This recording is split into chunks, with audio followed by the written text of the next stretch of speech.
Hello guys, welcome to the Shadow Manhwa Teller channel. At the start of the story, our main character says, every kid dreams of belonging to a gangster family. And if I'm being honest, I'm the heir of the most dangerous gangster family in the entire country. You must be thinking, what could be cooler than this life? But to be honest, my life isn't at all the way you imagine. One unlucky day, some villager mocked my father saying, no matter how much money or power you have, the entire Roger family is uneducated. None of you have ever even stepped properly into a school. Because of that insult, my dad made a vow that I would be the very first person from the Roger family to graduate. The vow was made, but fulfilling it was my responsibility. I started studying 12 hours a day. On one hand, I had a friend who studied only 2 hours and scored top marks. And on the other hand, there was me, studying 12 hours, then watching motivational videos, just so I could push myself for another 4 hours. And what do I get in the end? Only 4 marks. Honestly, I also began to believe that maybe I wasn't meant for studies. But it's rightly said, when no one is there for you, God is. That's when I got the ChatGPT system. With it, I could only lose marks if I misread a question. Otherwise, no one could reduce even a single mark of mine. I'm Max D. Roger, the one who, just a few days ago, was struggling to graduate. Now, top university principals are lining up, requesting me to join them. But as they say, to gain something, you must lose something. And I lost my dignity. I'm not a creep, my system is. It forces me to do tasks, like touching girls, in exchange for points. And the dangerous part is, the tasks keep getting more extreme day by day. So, how far will Max D. Roger go just to score good marks? And despite being the heir of a gangster family, will he stop himself from becoming a gangster? Or will he turn into the genius gangster of the Roger family? That's what we'll find out in the story ahead. Now let's begin the story. The first scene shows a classroom where no one is paying attention to studies. A girl named Kian was bullying a boy with glasses. Watching this, our main character Max thinks, what are these people doing? They should be focusing on studies, not nonsense like this. Kian tells the boy, you're the biggest rat in our class. Look, I even brought a cute little female rat for you. Now kiss her quickly, or she won't accept you. The boy with glasses runs out saying he's going to call the teacher. Max, meanwhile, thinks to himself, every day I come to school and have to watch this nonsense. If my grades were better, I'd have been placed in a good class with kids like me. Soon, the boy returns with a teacher. The teacher scolds Kian and says, you're not sitting with Jean anymore. From now on, you'll sit with Max. Shocked, Max thinks, why is the teacher making this troublemaker sit with me? Before entering school, Max had made his own rules. First, never get into fights. Second, never stay silent when witnessing something wrong. Third, and most importantly, always respect girls. But now, with this bully sitting next to him, following his third rule would be very difficult. Still, if he wanted to restore his fallen family's honor, he had to follow his principles. Then the teacher takes Kian to the principal's office, scolding her for misbehaving too much.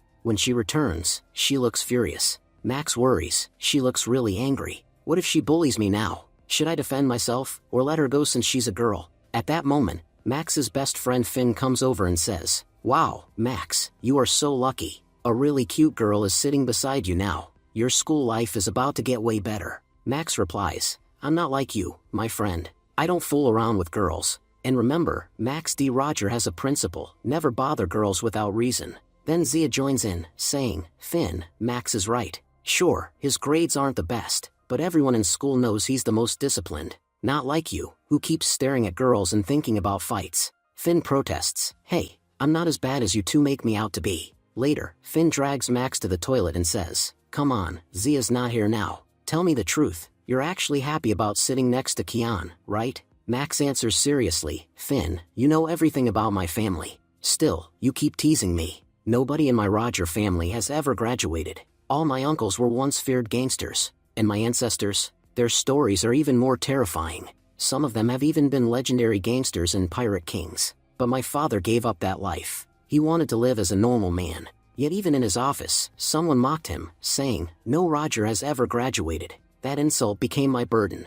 I must graduate, no matter what, to restore my father's honor. That's why I strictly follow my rules. And even though I'm not good at studying, I spend all day and night trying.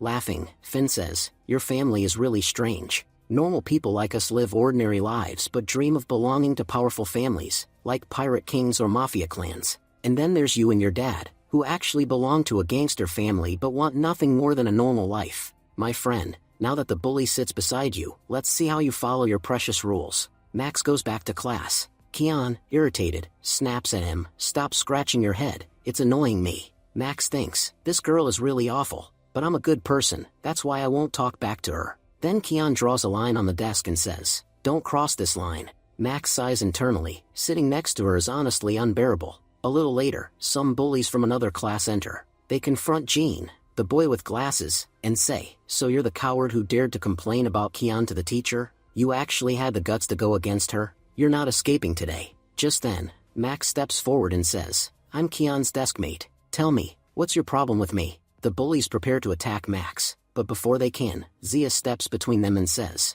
"Max is the best student in our class. He would never hurt a girl. And besides, you can't fight inside our classroom." Shouting, one bully responds, "I don't want to hit a girl. Otherwise, you wouldn't still be standing here. Step aside, or I won't hesitate to hit you too." Max gently moves Zia aside and says, "My second rule is, never stay silent when something wrong is happening.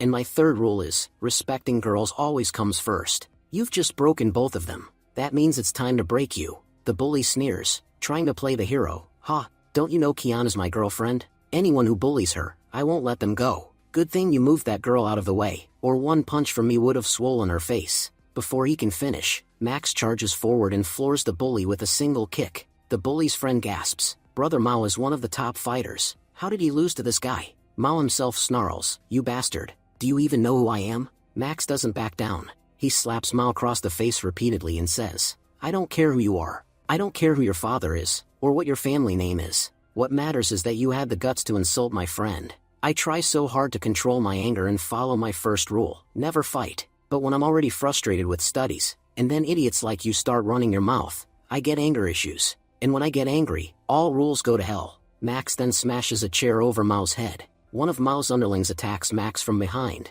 but Max drops him with a single kick as well. Max shouts, "Who else wants a beating?" The rest of Mao's gang panics and flees. As they run, they whisper, "We heard that someone in our school belongs to the Roger family, but after seeing him crush our boss, it's clear, he really is the heir of those gangsters." Max tells Mao, "Now get out of this class backwards. And don't forget to pay compensation for the chair I broke on your head." Mao stumbles away. Zia asks in shock, "Max, how are you so good at fighting? You know fighting is a terrible thing, right?" Max replies, "Yeah, I know. That's why I created my rules in the first place." Zia presses, "Rules? What kind of rules?" Before Max can answer, Finn quickly drags him outside. He says, "I stopped you from telling Zia about your rules. By the way, did you know a bird has built a nest in the school backyard? They say it's a rare kind of bird." While looking, Max notices something unusual inside the nest, a fountain pen. He carefully takes it and brings it back to class. Max examines it, thinking, "This looks expensive.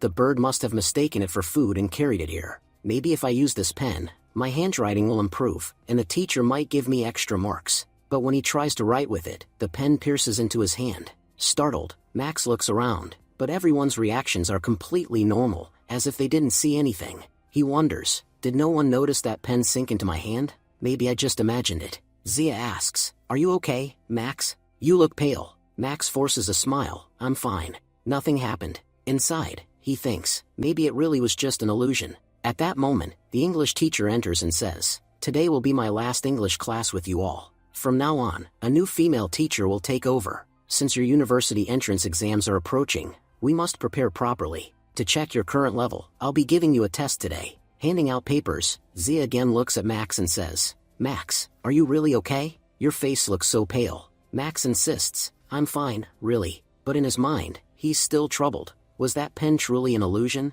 He looks at the English test, but none of it makes sense to him. He thinks, it's always the same.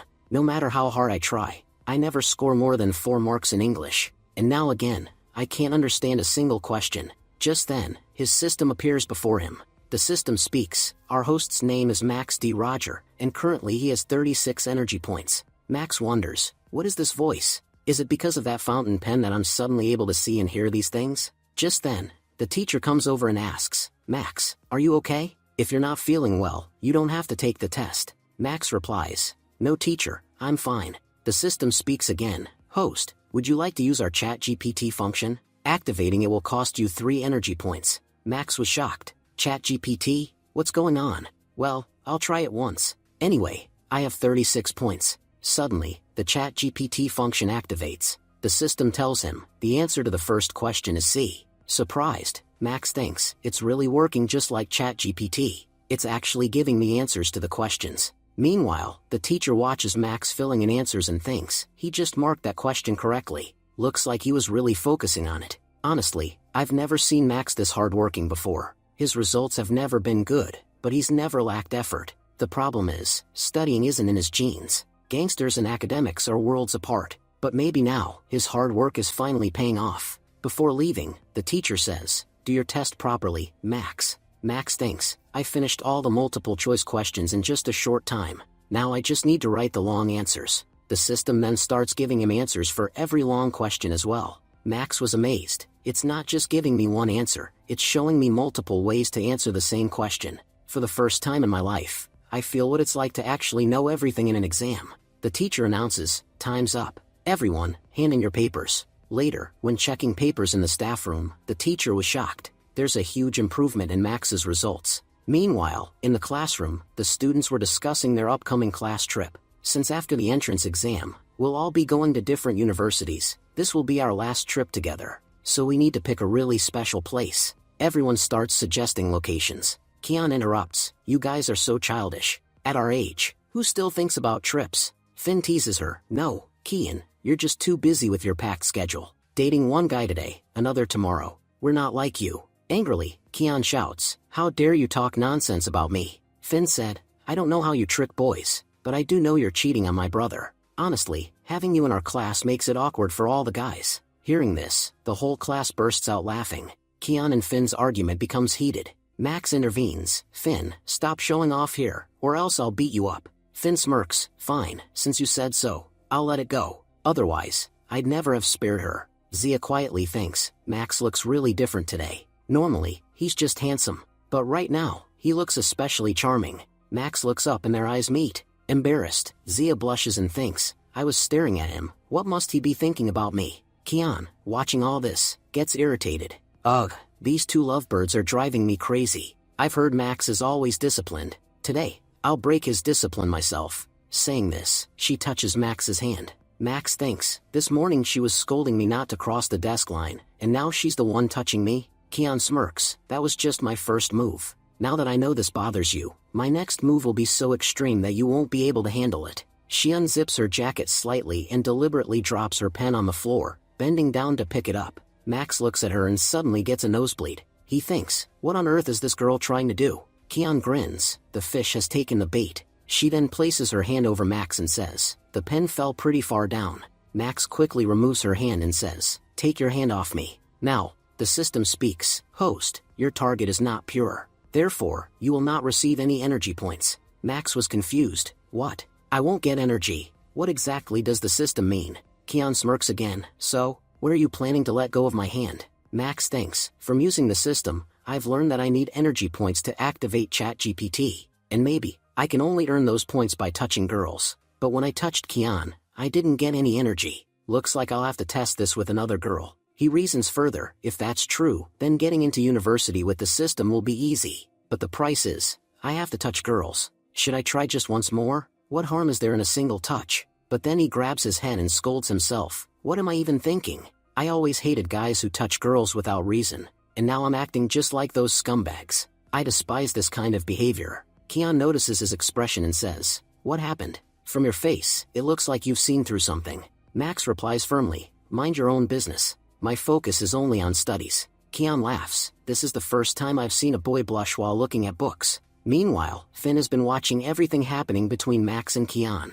After class, he comes to Max and asks, Max, what were you doing with Kian?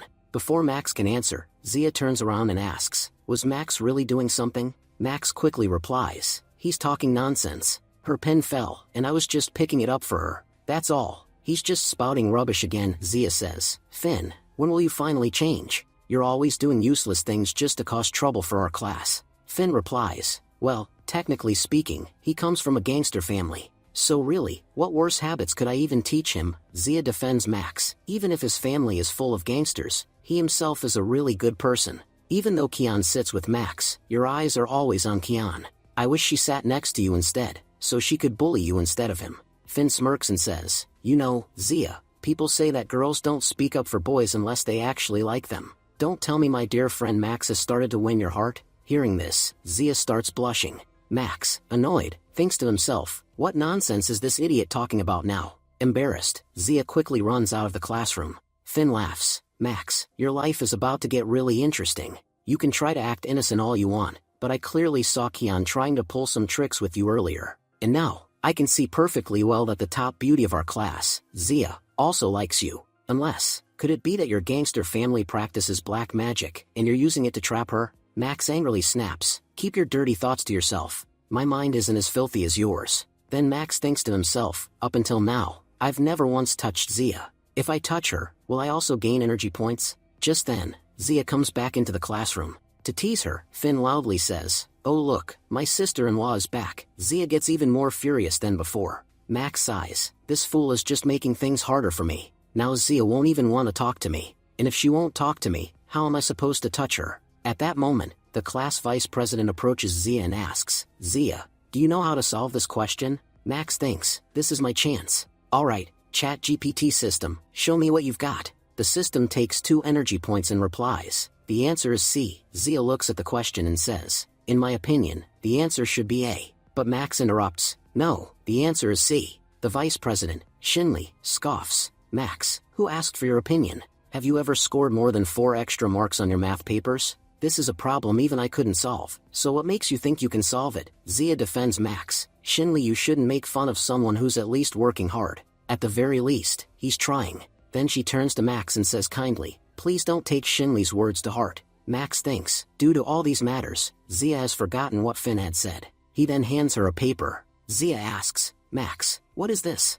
Max replies, just read it once. Zia thinks, why would Max give me his paper? Could it be some kind of love letter? Curious, she takes it. The system then announces, Zia has a perfect body with an A+ quality rating. A single touch gives you 5 energy points. Max was stunned. Just a single, tiny touch gave me 5 points. And the system says Zia's body is A+ quality. Looks like I need to experiment with more girls to fully understand how this system really works. If I use it properly, I could even make it into a top 3 university. Meanwhile, Kian observes him, thinking, ever since he touched me, he looks much happier. I knew it, he only pretends to act like a good boy. In reality, he's secretly thrilled. Grabbing Max's face, she says, your thoughts are written all over your face. Max thinks, what's her problem? Why does she keep touching me again and again? The system keeps telling me she has no energy points to give. Her touch is completely useless to me. She and Zia are both girls, but when Zia lightly touches me, I gain points. When Kian touches me,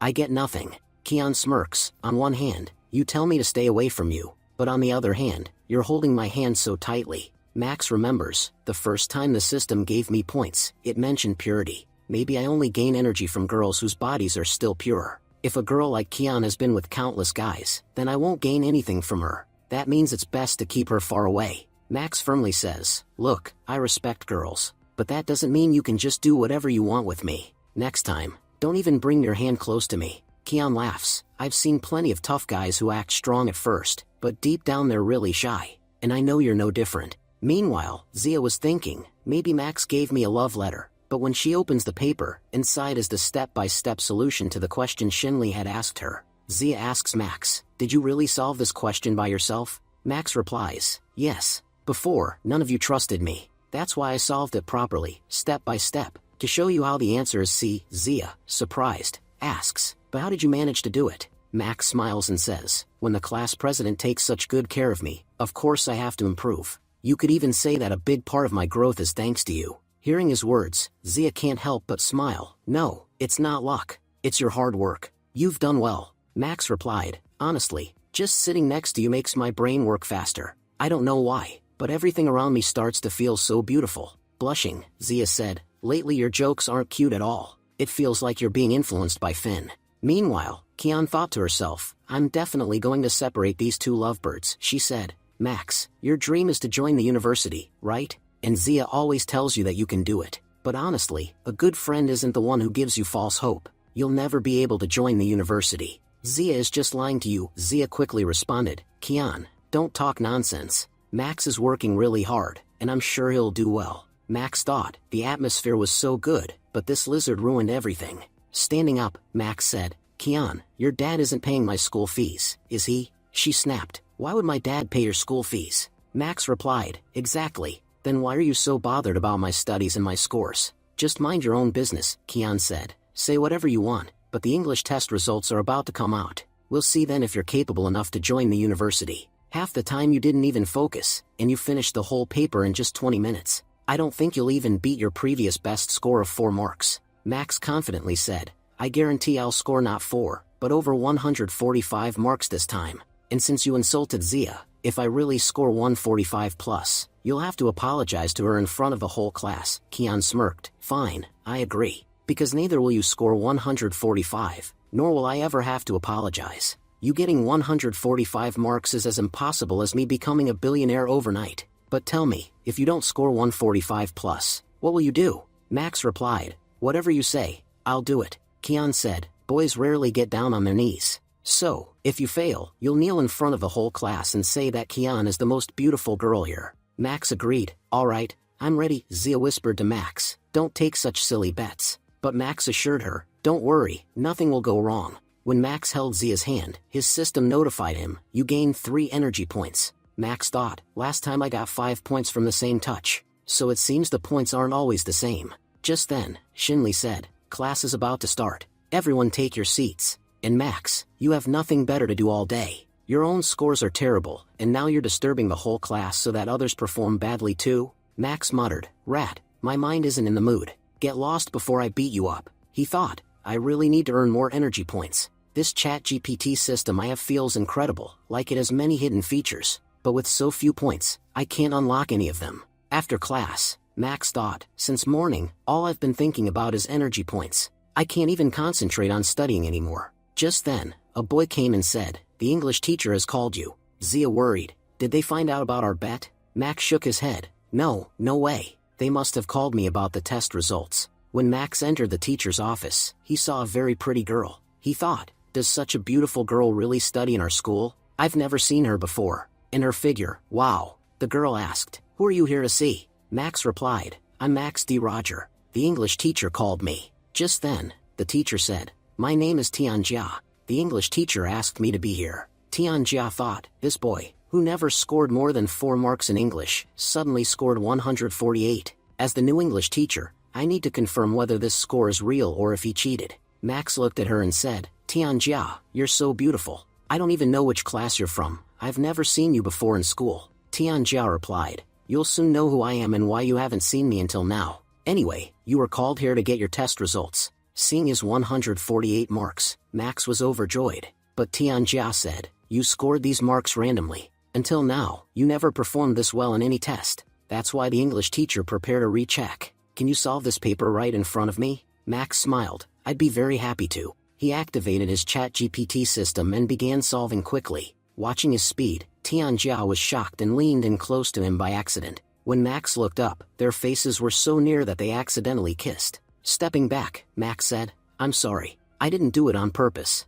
Tianjia replied, it's fine, it happened by mistake. Anyway, I've already checked your paper. These marks are genuinely yours. You can leave now, but don't tell anyone about what just happened. When Max returned to class, he seemed troubled, and Shinli thought, he must have been scolded badly. Serves him right, he spends all day flirting with Zia. Good that the teacher scolded him, Zia asked. Max, why did the teacher call you to the office? Did they find out about our bet? Max replied, no, the teacher wasn't even in the office. He thought to himself, she already seems upset. I can't tell her what really happened. Zia pressed further, if it wasn't anything important, then why did it take you so long? Max said, I scored really well on the test this time. The teacher couldn't believe it, so they gave me another paper to solve. That's why it took time, Zia asked. How many marks did you even get that the teacher didn't believe you? Max replied, you'll find out in tomorrow's English class. The next day in English period, Tianjia appeared. She introduced herself, I'm your new English teacher. You can call me Miss Tian.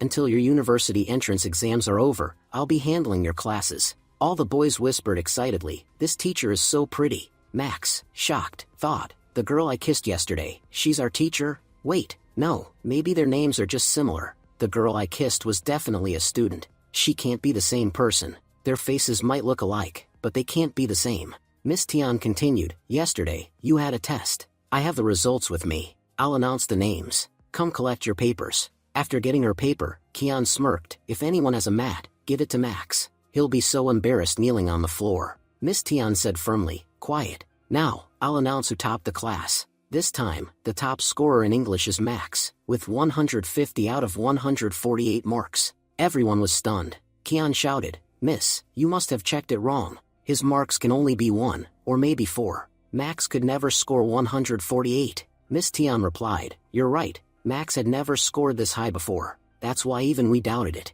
But after verifying with a second, even harder test, Max scored 147. He only lost marks because he misread one question. Otherwise, it would have been full marks. Kian, still in shock, muttered, Max got 148. Does this mean I'm going to become a billionaire overnight? Miss Tian handed Max his paper. Max looked at her face and thought, why is she making that expression at me? Could she be the same girl I kissed yesterday? Just then, Finn came up to Max and said, I've seen many traitors before, but never one like you. If you were cheating in the test, you could have told me. You scored 148. Maybe if I copied, I could have gotten 102. But you chose to betray our friendship just to top the test. Max said firmly, I didn't cheat. These marks are from my hard work. Zia chimed in, at least now Max doesn't have to kneel. Finn teased, Kian, are you going to apologize? Or should I help you kneel? Don't you dare say you won't keep your promise. If you back out, the whole school will know in half an hour that Kian is a coward. You can't even imagine the stories I'll spread about you. Kian, nervous, thought, this jerk will definitely humiliate me. Zia said softly, we're all classmates. Why do we need apologies like this? Max, please cancel it. Max agreed, all right, Zia. As you say. As everyone left, they muttered, boring. We really wanted to see Kian apologize. Meanwhile, Shinli was with his friend. His friend asked, why are you in such a bad mood today? Shinli replied, there's this guy who spends all day chasing after Zia. His friend exclaimed, Zia? She's your childhood crush, right? Who the hell dares to go after my brother's crush? Just tell me his name once, I'll ruin his face. Shinli said, it's no use. That guy is too strong. Even Mao and his group tried before, and they all got beaten up. His friend smirked, you can't compare me to Mao. I can beat 8 guys like him by myself. I want to see who dares trouble my friend in this school. Shinli replied, if you're so eager, then go teach that jerk Max a lesson. Meanwhile, Max was quietly studying in class. Suddenly, Shinli's friend barged in and shouted, who's that jerk Max D. Roger? Closing his book calmly, Max said, I'm Max D. Roger. I was just sitting here studying peacefully, until an idiot like you came to annoy me. Now, tell me quickly, what do you want from me? Just then, Zia says, Wang, what are you doing in our class? Wang replies, I came here to protect you. You don't know, Max has very bad intentions toward you. And the biggest thing is, you're my brother's crush. No one in this school can look at you except my brother. Blushing, Zia says, which brother are you talking about? I don't know any brother of yours, and please don't spread such baseless rumors about me. Wang responds, someone once said it right, girls never like good guys. Do you know how much my brother has done for you? Yet, you refuse to acknowledge him. My friend Shinli is madly in love with you. He even tattooed your name across his chest. Our entire friend circle calls you sister-in-law, and here you are betraying him. Max thinks, was Wang here to help Shinli or just humiliate him? If there's a worst way to confess someone's feelings, Wang just used it. I doubt Zia will even talk to Shinli after this. Seeing Max laugh, Wang gets angry and attacks him. But Max easily dodges his move and floors him with a single powerful punch to the face. Wang shouts, how dare you hit me in the face? Max replies, first, shut your mouth. Your breath stinks. Saying this, Max continues beating him. Wang yells, you only managed to knock me down, that's why you're acting smart. If this was a fair fight, you'd never defeat me. Max stands up and says, fine. I won't give you any excuses. Use your best technique, whatever you've got. Wang charges again, but Max kicks him down hard, causing a serious injury to his chin. Wang collapses unconscious on the spot. Outside the classroom, Shinli arrives and asks, why is there such a big crowd here? A student tells him, Shinli, your buddy Wang went into the classroom and picked a fight with Max. Shinli mutters, that idiot. I warned him not to do anything. If Max gets injured, I'll be the one who gets scolded. But when he looks inside, he sees Max calmly sitting and studying, while Wang lies knocked out on the ground. Shocked, Shinli says, Max, you're too cruel. How could you beat up my friend like this? Max replies, oh, so because he's unconscious, I'm cruel? If someone barges into my class to attack me, do you expect me to just sit quietly? Grabbing Shinli's collar, Max says, listen, I respect everyone in my class. I'm not like you, pretending to be nice on the outside while harboring disgusting thoughts inside. this is your first and last warning. If your friends, your family, or anyone from your side tries to mess with me again, I'll make their condition even worse than this. At least one will still manage to stand on his feet again, but the next one will be carried away on 4 shoulders, not 2 legs. Hearing Max's words, Shinli becomes terrified. Outside, Finn says excitedly, Max, that line of yours was amazing. Max replies, I don't want to fight, but because of people like them, I'm forced to. Finn says, if I had even 10% of your fighting skills, no one in this entire school would dare speak against me. Max answers, fighting and martial arts are things I don't like to talk about. My grandpa never let me practice martial arts after I turned 10. My family always pushed me to focus on studies so I could protect our family in other ways. That's why I left martial arts behind long ago, and I don't want it to return to my life. Later, Max arrives home. A girl says, Max, are your classes over? Smiling happily, Max replies, Sarah, when did you come back? Sarah explains, I finished college, and now I'm interning at a TV station. That's why I'll be staying here from now on. Max's dad says, Sarah, you're a very smart girl. As your neighbor, I've watched you grow up since childhood. You always scored well, and now you're even supporting your fans. I believe you'll become a successful reporter in the future. Sarah smiles and says, thank you so much for the compliment, uncle. Then she turns to Max and adds, your entrance exams are very close now, right? If there's anything you don't understand, you can come to me. Since I'll mostly be at home after my internship, I'll have plenty of time. Max replies, thank you. Then he tells everyone, you all keep talking here, I'll go finish my work. Once in his room, Max starts searching about his ChatGPT system and points. Even after half an hour, he finds nothing. Suddenly, the system informs him that he can also earn points through online chatting, and he has the power to hack any website completely, making communication much easier. Excited, Max says, this way, I'll easily be able to earn tons of energy points. The next day at school, Max notices that Shinli hasn't shown up. Meanwhile, Teacher Tian is discussing Max's scores with Teacher Zheng. Teacher Zheng says, there could be many reasons for a sudden increase in a student's marks. It's not such a big deal. Teacher Tian replies, no, it's not that simple. In the last test, I intentionally included 20% of questions that even our best students couldn't solve. And as expected, no one answered them, except Max. That's what concerns me. Being good at studies is one thing, but suddenly turning into a genius is something else entirely. Just then, another teacher says, if a student's scores are improving, what's the problem with that? Look, Max used to be the weakest student in your class. If even Max is performing well now, then I can say with confidence that your class will go down in history as one of the greatest. That's actually something to celebrate, isn't it? Don't overthink it. Later, when Teacher Jin comes to class, he announces, today I'm giving you all a surprise test. Jean complains, teacher, you've already taught another class, and solving this paper in just 20 minutes is impossible. Teacher Jing replies, if you can't solve it in 20 minutes, then you won't solve it in 40 minutes either. I want to test how fast your minds can think under pressure. As Max picks up his paper, he thinks, whether it's 20 minutes or 2 minutes, it's enough for me to get full marks. I just need to avoid the mistake I made last time, misreading the question. Max begins his test. 20 minutes later, Teacher Jing says, all right, everyone, submit your papers. After submitting, the students complain that their marks will be terrible. Meanwhile, Teacher Jing searches for the Max's paper. Suddenly, he finds Max's paper. He says, all of you are complaining about time, yet there's one student who managed to solve the entire paper. Shocked, the students exclaim, sir, are you joking? Even if someone wrote random answers, they couldn't finish this paper in 20 minutes. The only way to do it is if you already had the answers in front of you. Teacher Jing replies, there you go again with your excuses. I've checked the copies, and now I'll return your papers. After that, I'll explain the correct answers so you can see where you went wrong. As everyone compares their results, Max says, where's my paper, teacher? Zia answers, it must have been misplaced in another row. You'll get it soon. Just then, Teacher Jing announces, everyone got their papers, right? Now I'll go over the answers. Zia says, teacher, Max's paper is missing. The teacher says, Max's paper isn't missing, it's right here with me. The student who completed every question correctly is none other than Max. The answers I'm sharing with you are from his copy. After class ends, Teacher Jing steps outside, only to see a group of reporters waiting at the school. Shocked, he asks, why are reporters here? Did something happen? The reporters whisper among themselves, we can't let such injustice happen to a student. The scene shifts to the principal's office. Wang's mother angrily says, Principal, where were you when my son was brutally beaten?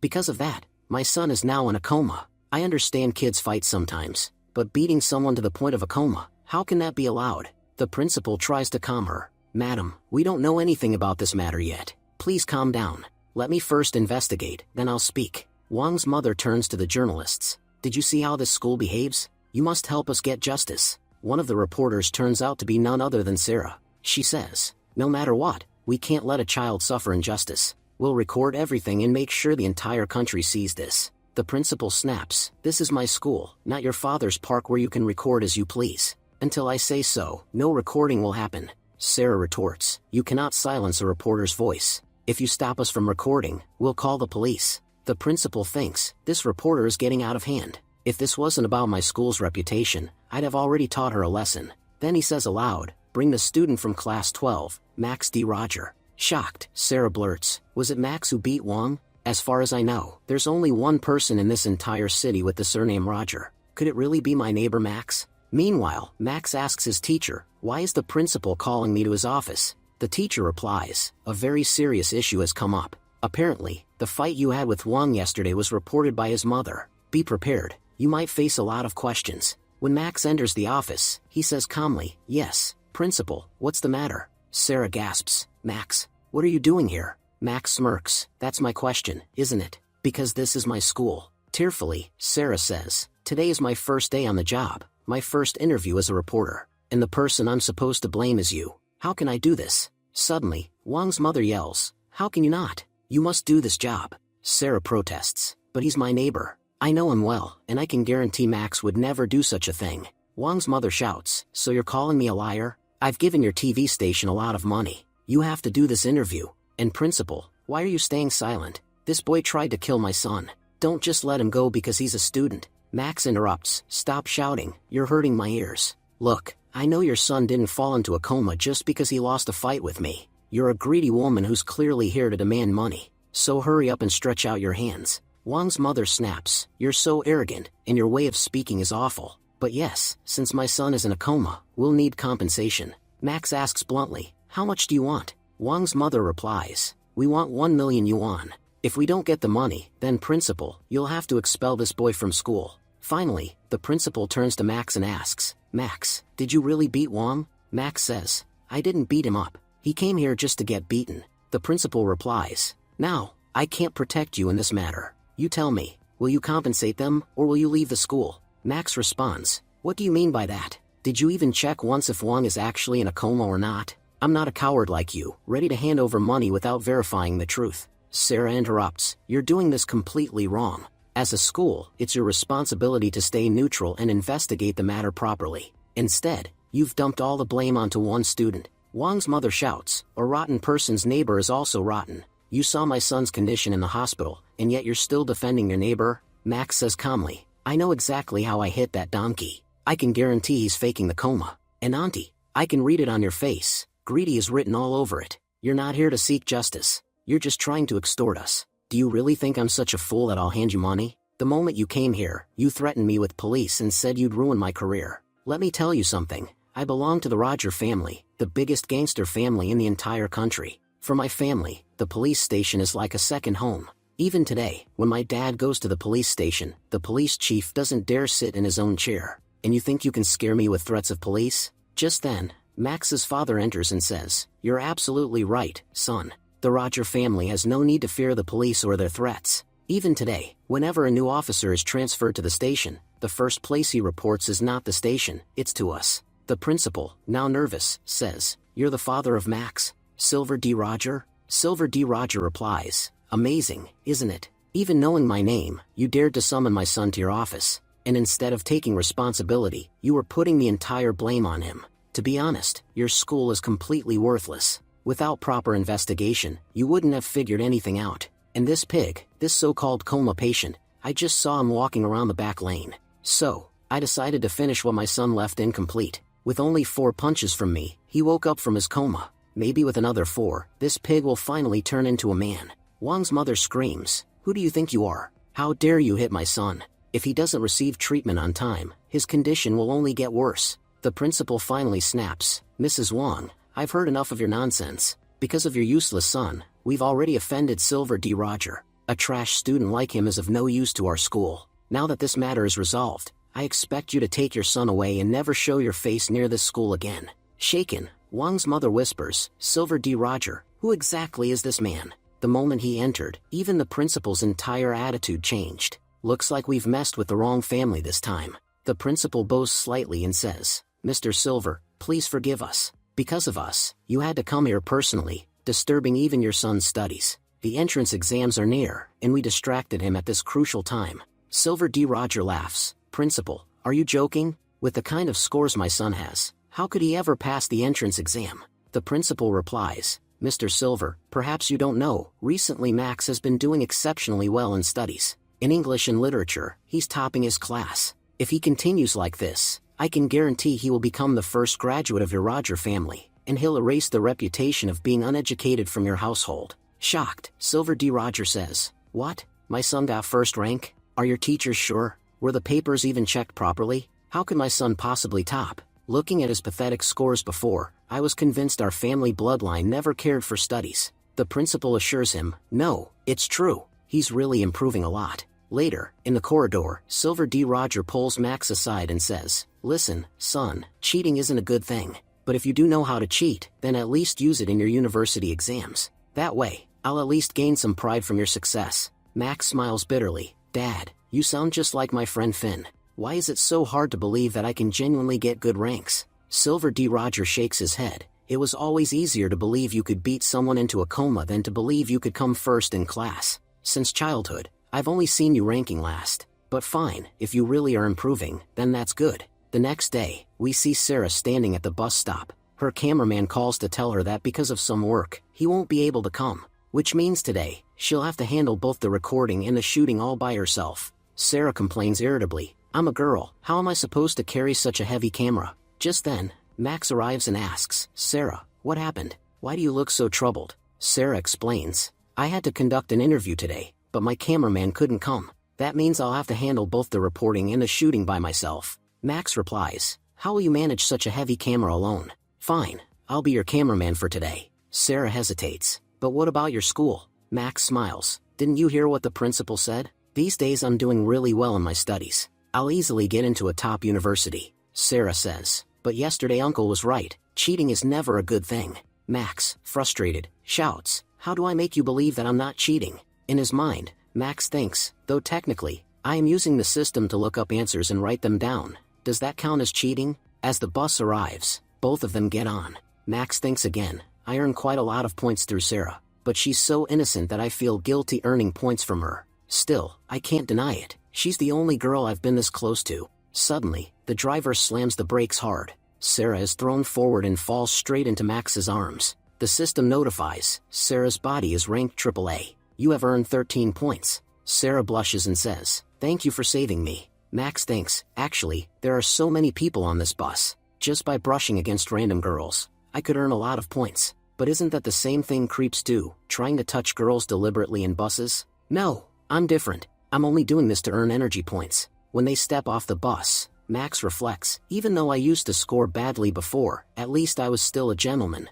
But now, because of this system, I've become like a scammer. I purposely touched more than 10 girls on the bus today and earned over 20 points. I don't know how much lower this system will drag me just for points. Sarah notices him lost in thought and asks, Max, is something wrong? Max forces a smile. No, nothing at all. It's just, I feel like I'm turning into someone I never wanted to be. Suddenly, they see a large crowd gathered up ahead. Max asks, What happened here? Sarah answers, This is where we were supposed to take the interview. About an hour ago, a car crash happened here. A 4-year-old girl was badly injured, and the driver ran away after hitting her. Max pushes through the crowd to reach the injured girl. Meanwhile, Sarah questions a police officer, What exactly happened here? The officer explains, About an hour ago we received a call that a little girl was gravely injured. Right now, we don't have much information. We're still collecting evidence. Sarah and Max then approach the doctor. Max asks, How's the child's condition? The doctor replies, She has suffered massive blood loss.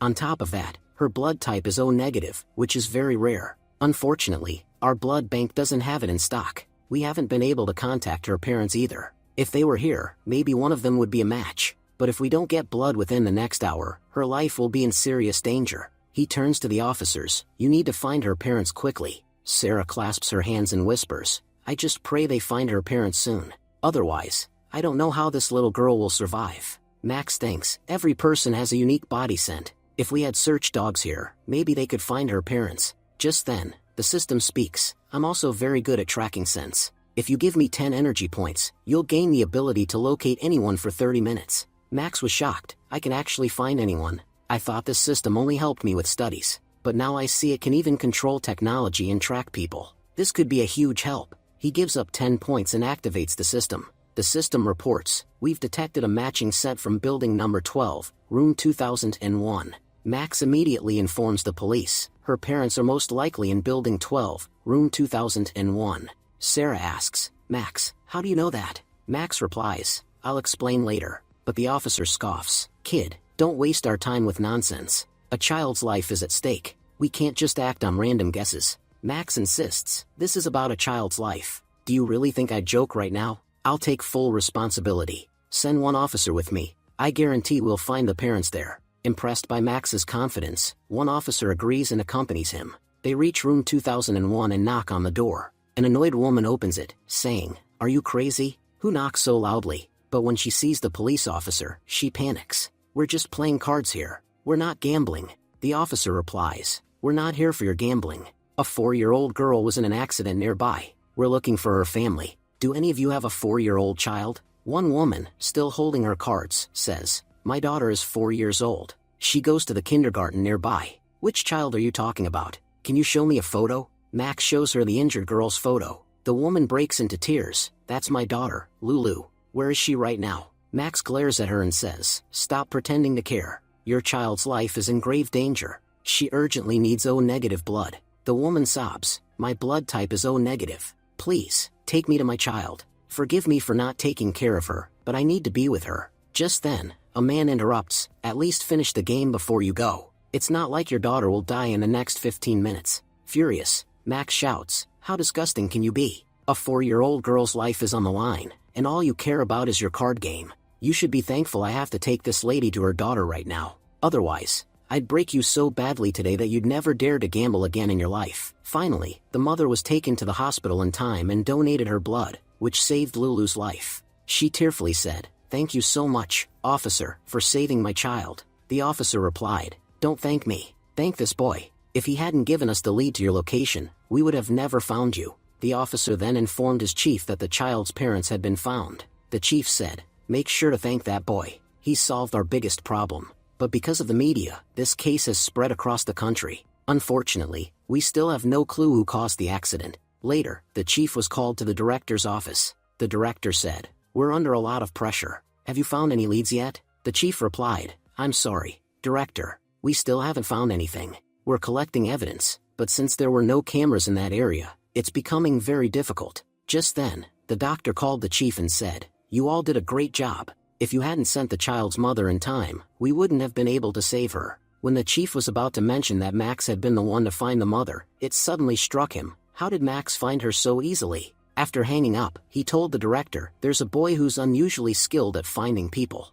We don't know how he does it or what method he uses, but he located the child's mother very quickly. The director said, if that's the case, then use his help. No matter what, this case needs to be solved within 2 days. The chairman is putting immense pressure on us. Back in his office, the chief thought, we don't have much evidence. Maybe it's time to talk to Wong. He's still with Max. Perhaps they can do something. Meanwhile, Max was thinking, my ability to find anyone lasts only for 30 minutes. Out of that, 22 minutes have already passed. I must use the remaining 8 minutes to track down the driver who caused the accident. That's the only way I can bring justice to this child. He focused entirely on locating the driver. Twice he lost focus, and the system gave him false locations. Max told himself, no matter what, I need to concentrate properly. I only have 1 minute left. Finally, the system told him, your target is in building number 1, Hwarong area. Max immediately said to a police officer, do you want a promotion? Then follow me, because very soon, you'll be the hero of this case.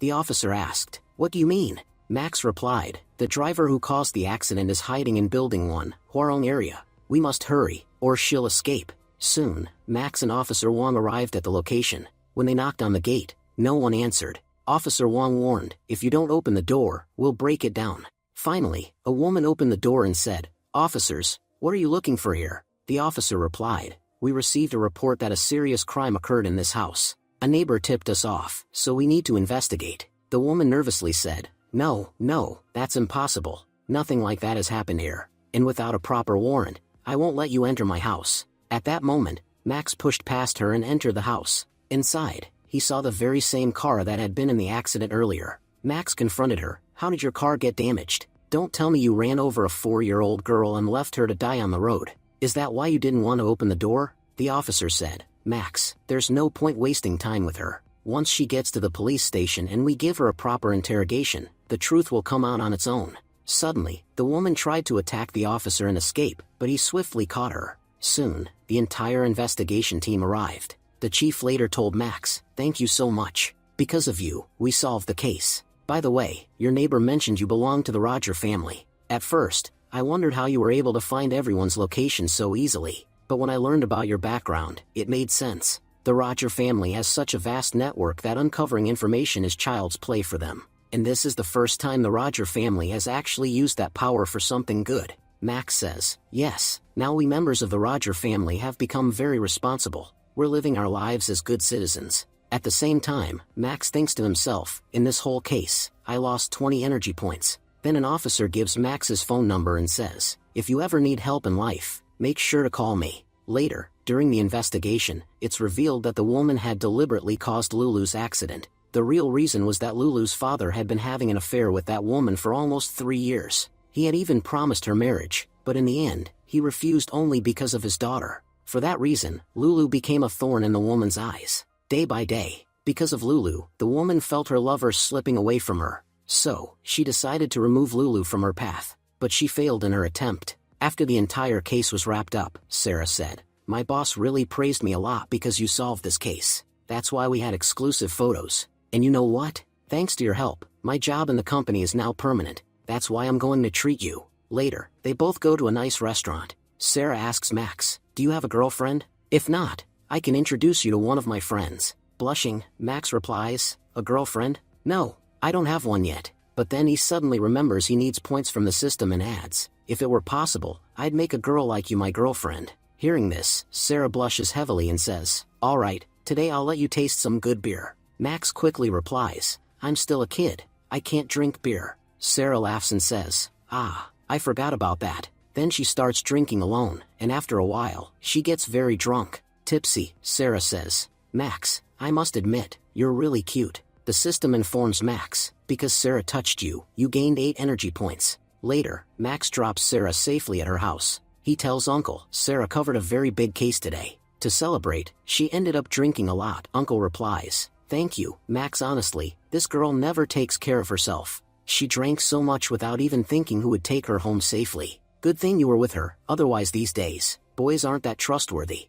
When Max returns home, his mom shouts, Why didn't you go to school today? Max answers, I was helping Sarah record the case. That's why I couldn't attend school. Angrily, his mom says, Sarah is doing her job, but you need to pass your university exams first. If you don't graduate, you'll end up working as just a cameraman. Now go study. Stop wasting your time on these useless things. Max mutters, Did Finn call you and complain about me again? He's usually the one who does that. But his mom says, No, it was a girl named Zia. She called and asked why you didn't come to school. The next day, we see Max arriving at school. His teacher, Mr. Zheng, approaches him and says, Max, you missed yesterday's test, so now you'll have to retake all of it with me. When Max sits in the office to give the test, he notices all the teachers staring at him. He wonders, why are they looking at me like that? Maybe because of my improving marks, they've started to suspect me. But as long as I have the ChatGPT system, no one can figure out how I'm scoring so well. Using his system, Max quickly solves all the questions.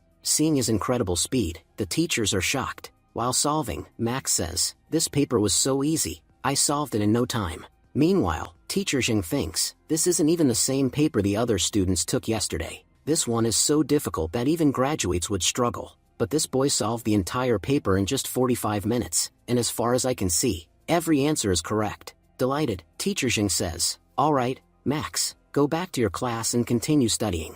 After Max leaves, the other teachers whisper, Didn't he solve the paper a little too fast? It didn't even look like he properly read the questions. Another teacher adds, Some of these questions couldn't be solved without a calculator, but this boy answered them all so casually. A third teacher says, I suspected he might have had an answer key hidden somewhere, but we saw he didn't. Still, the way he wrote his answers was too perfect, as if he already knew them. Teacher Jing responds, perhaps you're just seeing him solve questions for the first time. That's why you're so shocked. I've tested this boy before. In just 20 minutes, he solved an entire paper. And just like last time, today he scored full marks again. Hearing this, the other teachers rush to check his paper and exclaim, this is unbelievable. How did he solve the math section so easily? If he truly can solve such problems so effortlessly, then maybe we've found our Einstein. Another teacher says, this is strange. A boy who always failed in every exam has suddenly turned into a genius. Could he be using some kind of high-tech earphones to cheat? A colleague replies, that's impossible. Even with earphones, he wouldn't have the questions beforehand.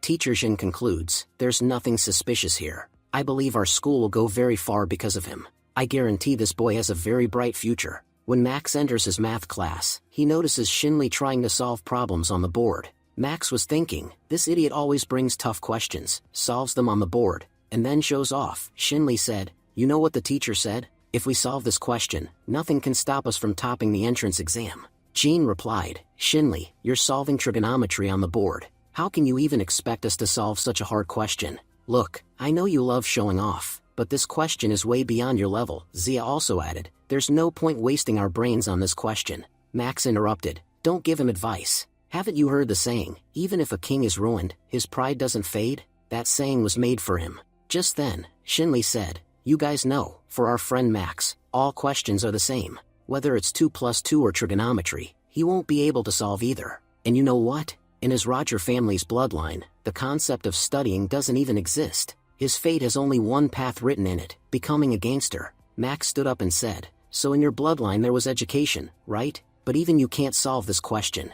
Let's see if I can do it. Then we'll know who's smarter between us. Activating his system, Max began solving the question, and within moments, he finished the entire solution. Shocked, Shilmi said, how did you do that? Max replied, did you really think I was like you? Not everyone's brain works as slow as yours. Next time you struggle with studies, don't hesitate, just ask me. I'll teach you properly. Shinli said, but you wrote the direct answer without even showing steps. Max responded, stop making excuses. Don't whine. Before they could argue further, the math teacher walked in. Your exams are coming up, and instead of studying, you're sitting here arguing? Quickly, Shinli said, teacher, I solved a very tough question and wanted to show everyone. But look, Max solved it so easily. Looking at the board, the teacher asked, Max, did you solve this? How did you manage such a big equation without using any formulas? That's like calculating millions in your head on your fingers. Skills like this have only belonged to a handful of geniuses in all of history. Max replied, teacher, I actually did use a formula, but I forgot to write it down.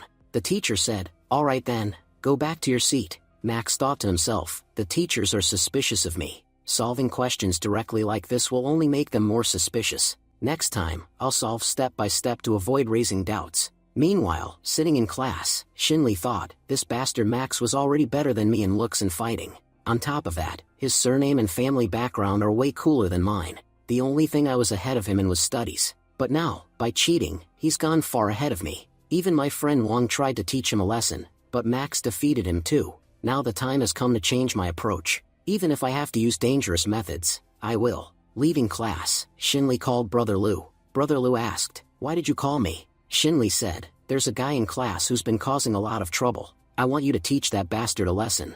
Lu replied, a slap costs 2,000. A proper beating costs 5,000. Shinli said, I want him beaten badly. That's why I'm transferring you 5,000. Tomorrow, I want that bastard to be lying beaten up. His name is Max D. Roger. After school, Finn said to Max, I've got something to do, so I'm going home by another route. Take care of yourself on the way. Meanwhile, Lu's men spotted Max's boss. That's our target, Lu confirmed. Yes, that's the bastard Max D. Roger. Alright brothers, surround him quickly. Soon, they all stood in front of Max. Max looked at them and said, what am I, handing out lollipops here? Why are you all standing in front of me like this? Suddenly, Lu charged at Max. But dodging the attack, Max landed a brutal punch, knocking Lu unconscious in just one hit. Max said, yesterday my mom scolded me badly for coming home late. So, anyone who wants to get beaten, come forward quickly. I won't be late again because of you guys. The others said, Lu lost so fast? No matter, we're not that weak. We'll break this bastard's bones.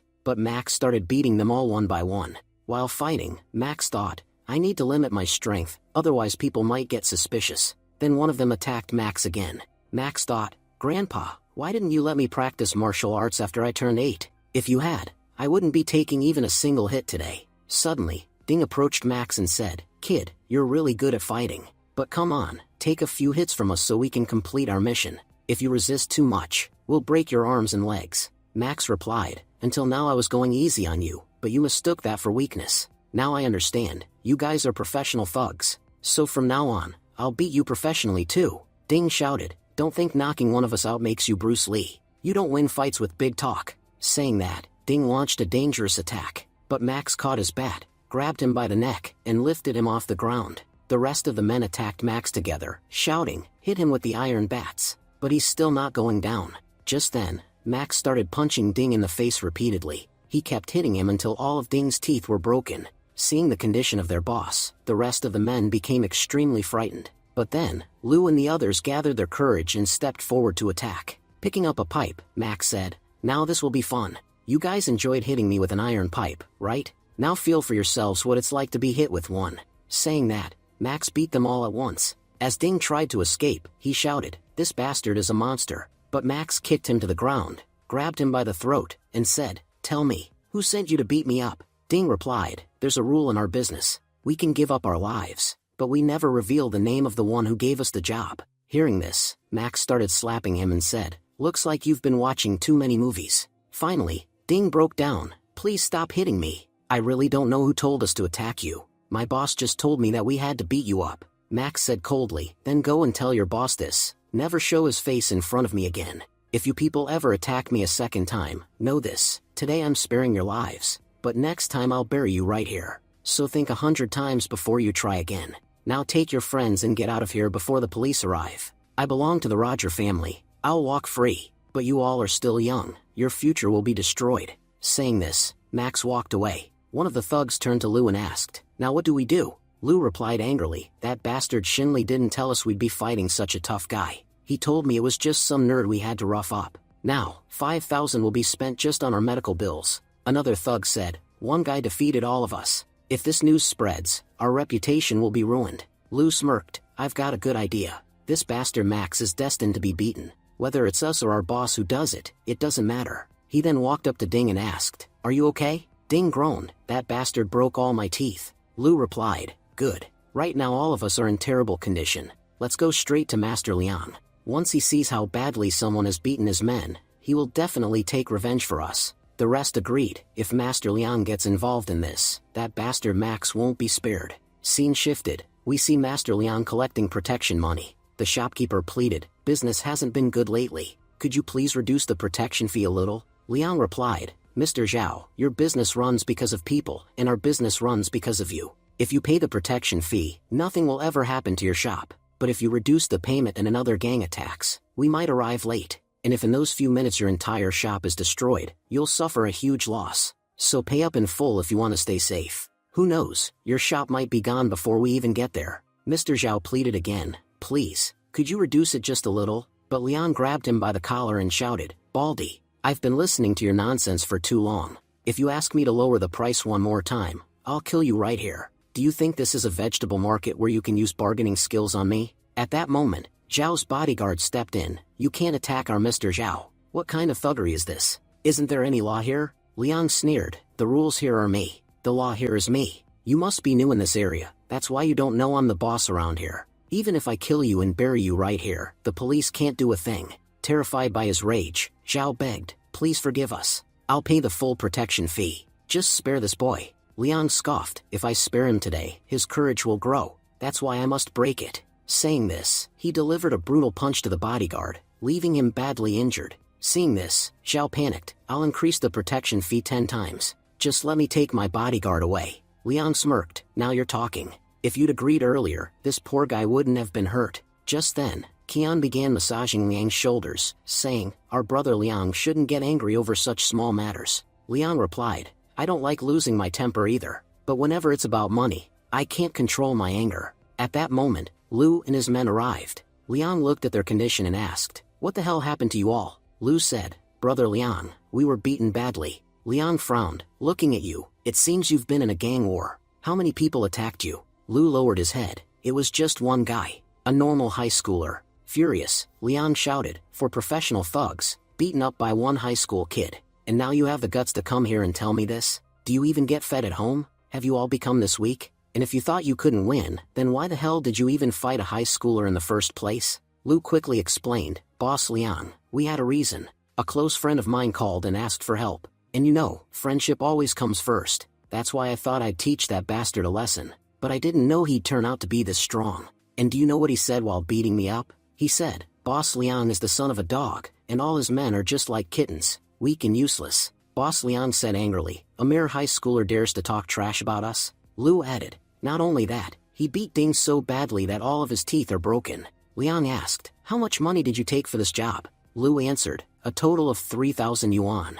Leon ordered, give me 2,000 and use the remaining 1,000 for your medical treatment. Anyway, who is this bastard that dares to insult us so openly? Lou replied, that bastard's name is Max D. Roger. Keon thought to herself, wait, is he talking about Max from my class? Leon turned to her and asked, do you know this Max? Keon said with a fake tone, yes, this bastard is my desk mate. Do you know what kind of person he is? He often takes advantage of opportunities to touch me inappropriately. If you're going to teach him a lesson, make sure you beat him extra hard. Leon roared, that bastard dared to put his hands on my girlfriend? Keon smirked and said, I have a brilliant idea to deal with him. He has a girlfriend who always stands by his side. You could say she's his greatest weakness. Leon asked, is his girlfriend really that beautiful? Keon replied, yes, she's the #1 beauty of our campus. Not as pretty as me, of course, but definitely the most beautiful after me. Leon laughed, that means soon, on my right will be you, and on my left will be that girl. Keon shrugged, I don't care about all that.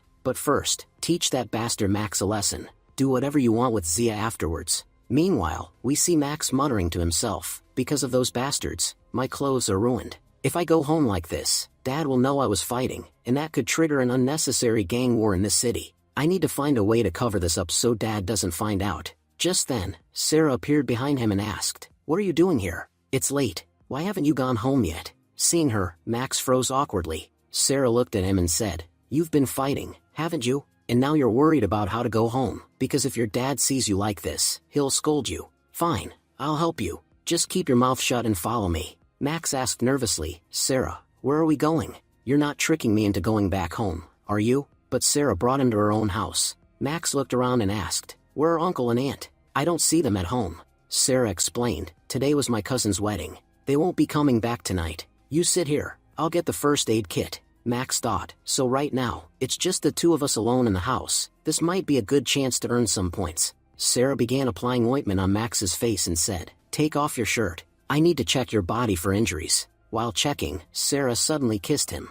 The system chimed, kiss detected, plus 30 energy points awarded. Just as things were about to progress further, Max suddenly winced in pain. Sarah asked in concern, Max, are you alright? Max groaned, my back's badly hurt. It doesn't feel good at all. When Sarah checked, she saw deep bruises on his back. She said seriously, you should go to the hospital. If the wound gets worse, it could affect your body long term. But Max shook his head, it's not that deep. I'll be fine. Sarah carefully applied more ointment on his back and said, don't wear a shirt for a while. Let it dry. Max sighed to himself, really? I had to get hurt at such a crucial time. I must have lost at least 1,000 energy points today. But fine, if not today, then tomorrow. Next time I get the chance, I won't waste it. Just then, Sarah's phone rang. Max thought, it's from the chief editor. Must be something urgent about her work. He knocked on her door and said, Sarah, your phone's ringing. From inside, Sarah replied nervously, what are you doing out there? I'm changing clothes. Max said, it's a call from the chief editor. I thought it was important, so I came to tell you. Sarah quickly pulled him inside her room and whispered, hide inside the wardrobe, fast. The chief editor is my friend who lives near the station. If she's calling me, that means Dad probably came back earlier than expected. Don't come out until I tell you it's safe. A moment later, Sarah's father entered the house and asked, was someone here? I heard voices. Sarah replied calmly, I was just talking to a friend on the phone. He frowned, then why do I smell so much ointment here? Are you hurt? Sarah quickly lied, yes, I got hurt while working at the TV station earlier. That's why I applied ointment. Her father said, all right, go get some rest. You have work in the morning. After locking the door, Sarah whispered to Max, you can come out now. My dad will be asleep in a couple of minutes. Once he's out, you can head home. About half an hour later, Max quietly slipped out of the house. He thought to himself, I always believed I'd live my life with dignity, never acting like those sleazy, desperate guys. But look at me now, sneaking out of a girl's house half naked.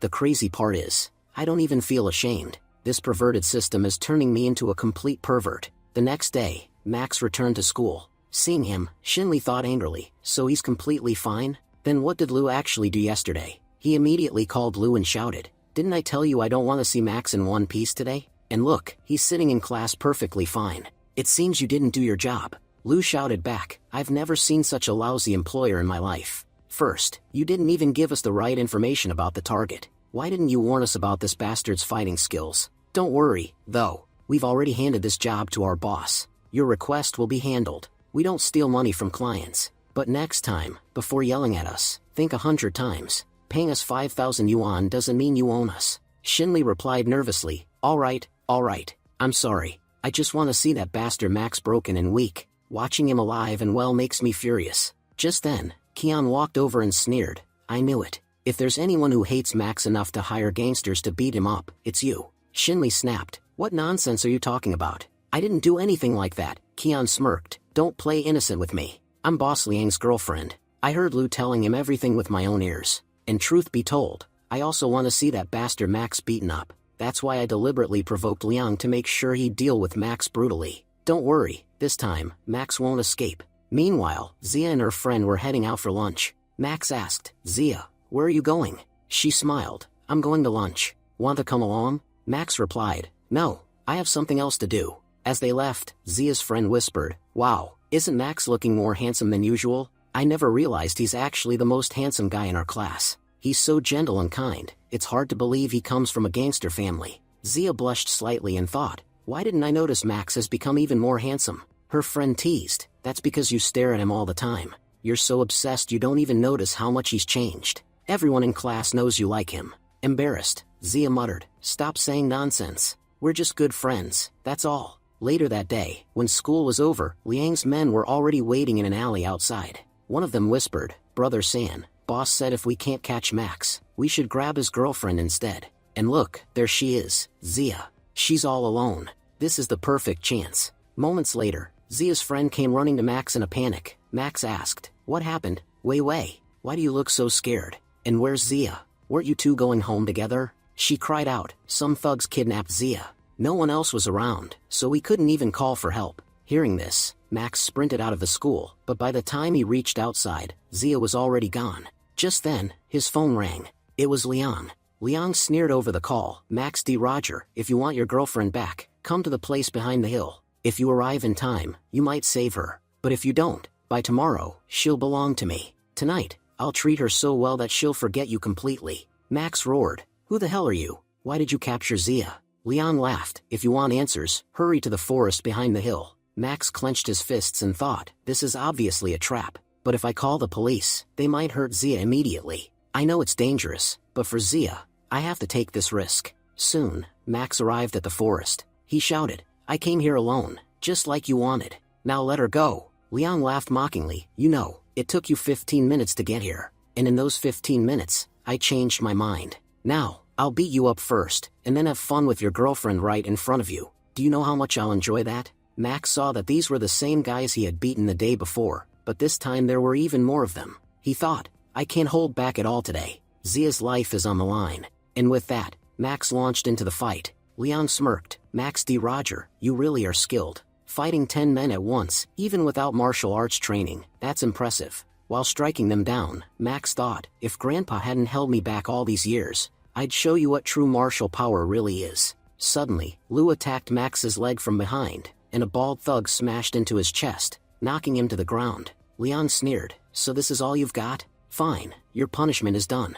Now it's your girlfriend's turn. As he said this, he threw a brutal punch at Max. The system chimed, host, would you like to double your strength for 10 minutes by spending 4 energy points? Max shouted, damn it, system. I've been taking hits all this time and you didn't tell me earlier? Fine, better late than never. Now I'll show them what true power is. Just then, one thug charged at him with a bat. Max countered with a single punch, shattering the man's bones instantly. Grabbing the bat, Max sneered, let's say this bat is you guys. And now, just like this bat, I'm going to break all of you. He snapped the bat in half with ease and roared, "If your mother's fed you Fairlife milk, then come at me and fight." Seeing Max's overwhelming strength, fear spread across the gangsters' faces. But still, gathering courage, Lou and the bald guy stepped forward to attack. However, with just a single punch each, Max knocked them both out. Terrified, Leon said, "What kind of monster strength is this? I've seen many powerful people before, but just by standing here, he's making it hard for me to even breathe. His energy feels so dense, it's suffocating me." Running away, Leon shouted, "I have no interest in fighting a monster like you. Anyway, I'm an orphan, that's why I never drank Fairlife milk." Chasing him, Max said, "After what you did to Zia, you think you can just run away?" Leon quickly jumped into his car and tried to ram Max with it. He yelled, "No matter how strong you are, you can't stop a car." But with just one strike, Max ripped open the car's trunk. Pulling Leon out, Max demanded, "Where's Zia?" Terrified, Leon confessed, "She's in the trunk." Max rushed to Zia, pulled her out of the car, and said, "I'm so sorry you had to suffer because of this." At that moment, the system's voice echoed, "Host, your 4 minutes are over." Max turned to Zia and said, "Please, go home.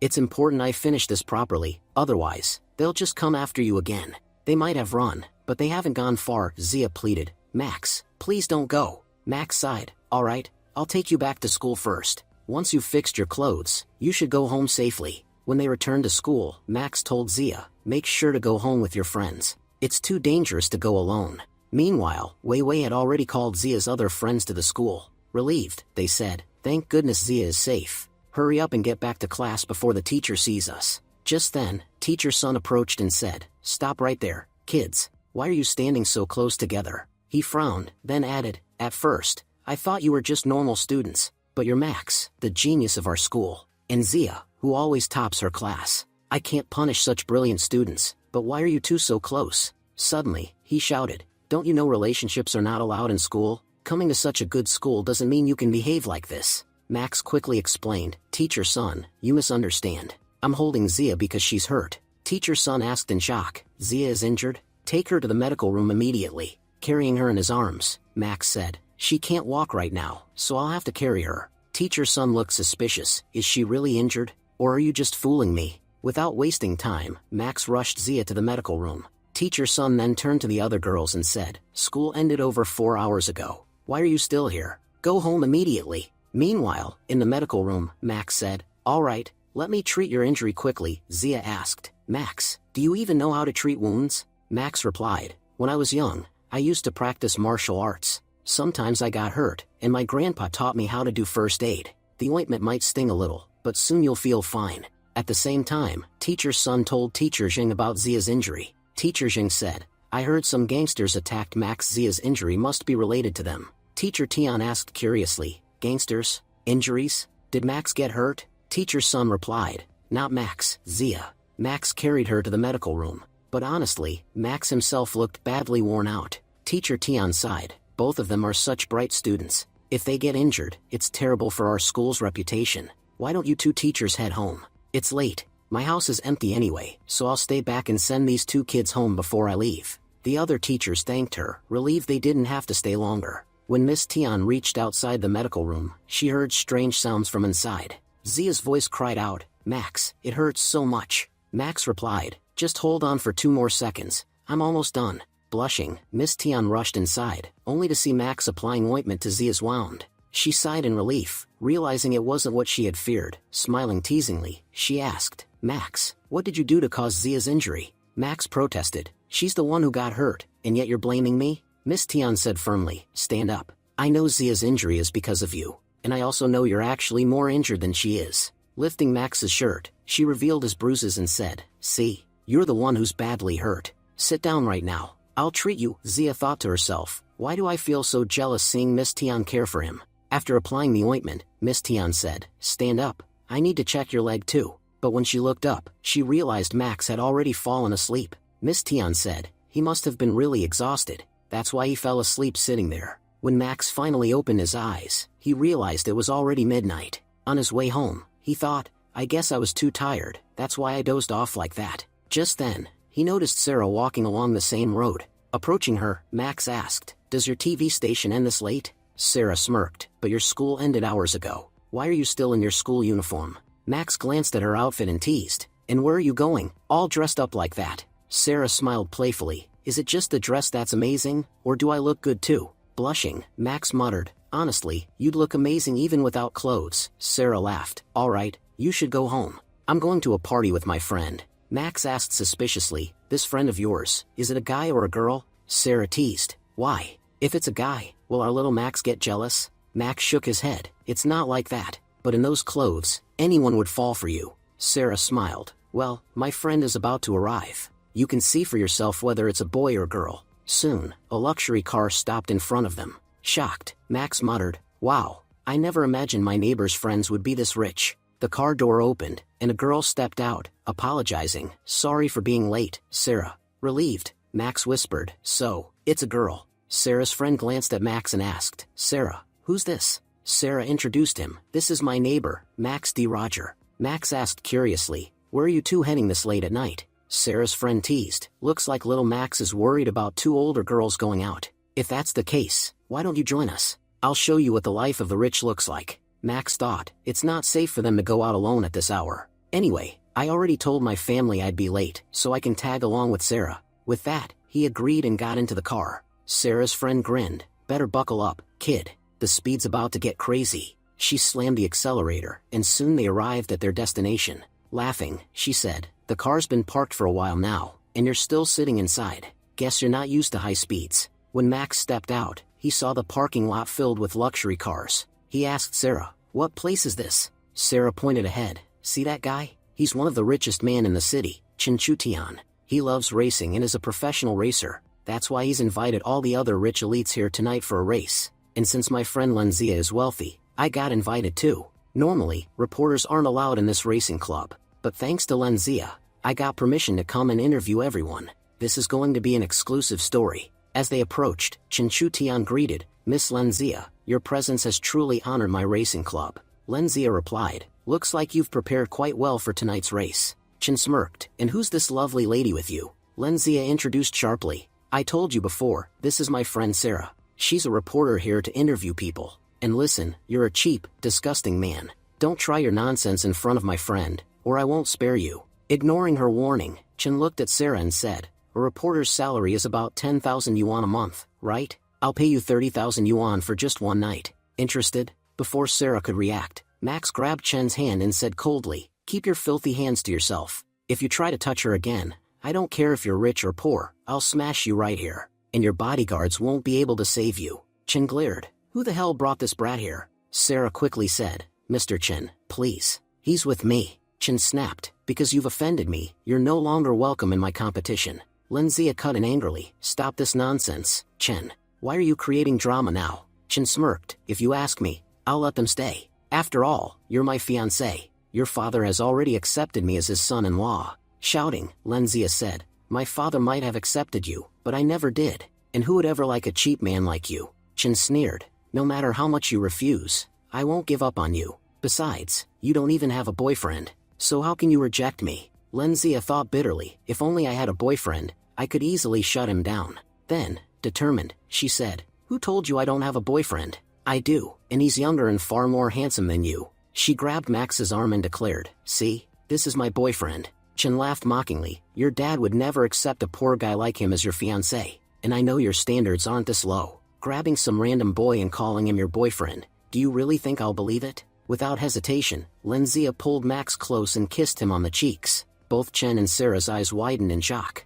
Lenzia whispers in Max's ear, act with me. In return, I'll give you a lot of money. Just then, the system announces, host, you've earned 30 energy points for this case. While acting, Max says, yes, I'm Lenzia's secret boyfriend, Max D. Roger. I've been her boyfriend since the days I used pencils while she used pens. We've been dating for years, but we never let anyone find out. Crying, Chutian says, if your boyfriend were some rich, handsome guy, I would have accepted defeat. But why did you choose this poor man?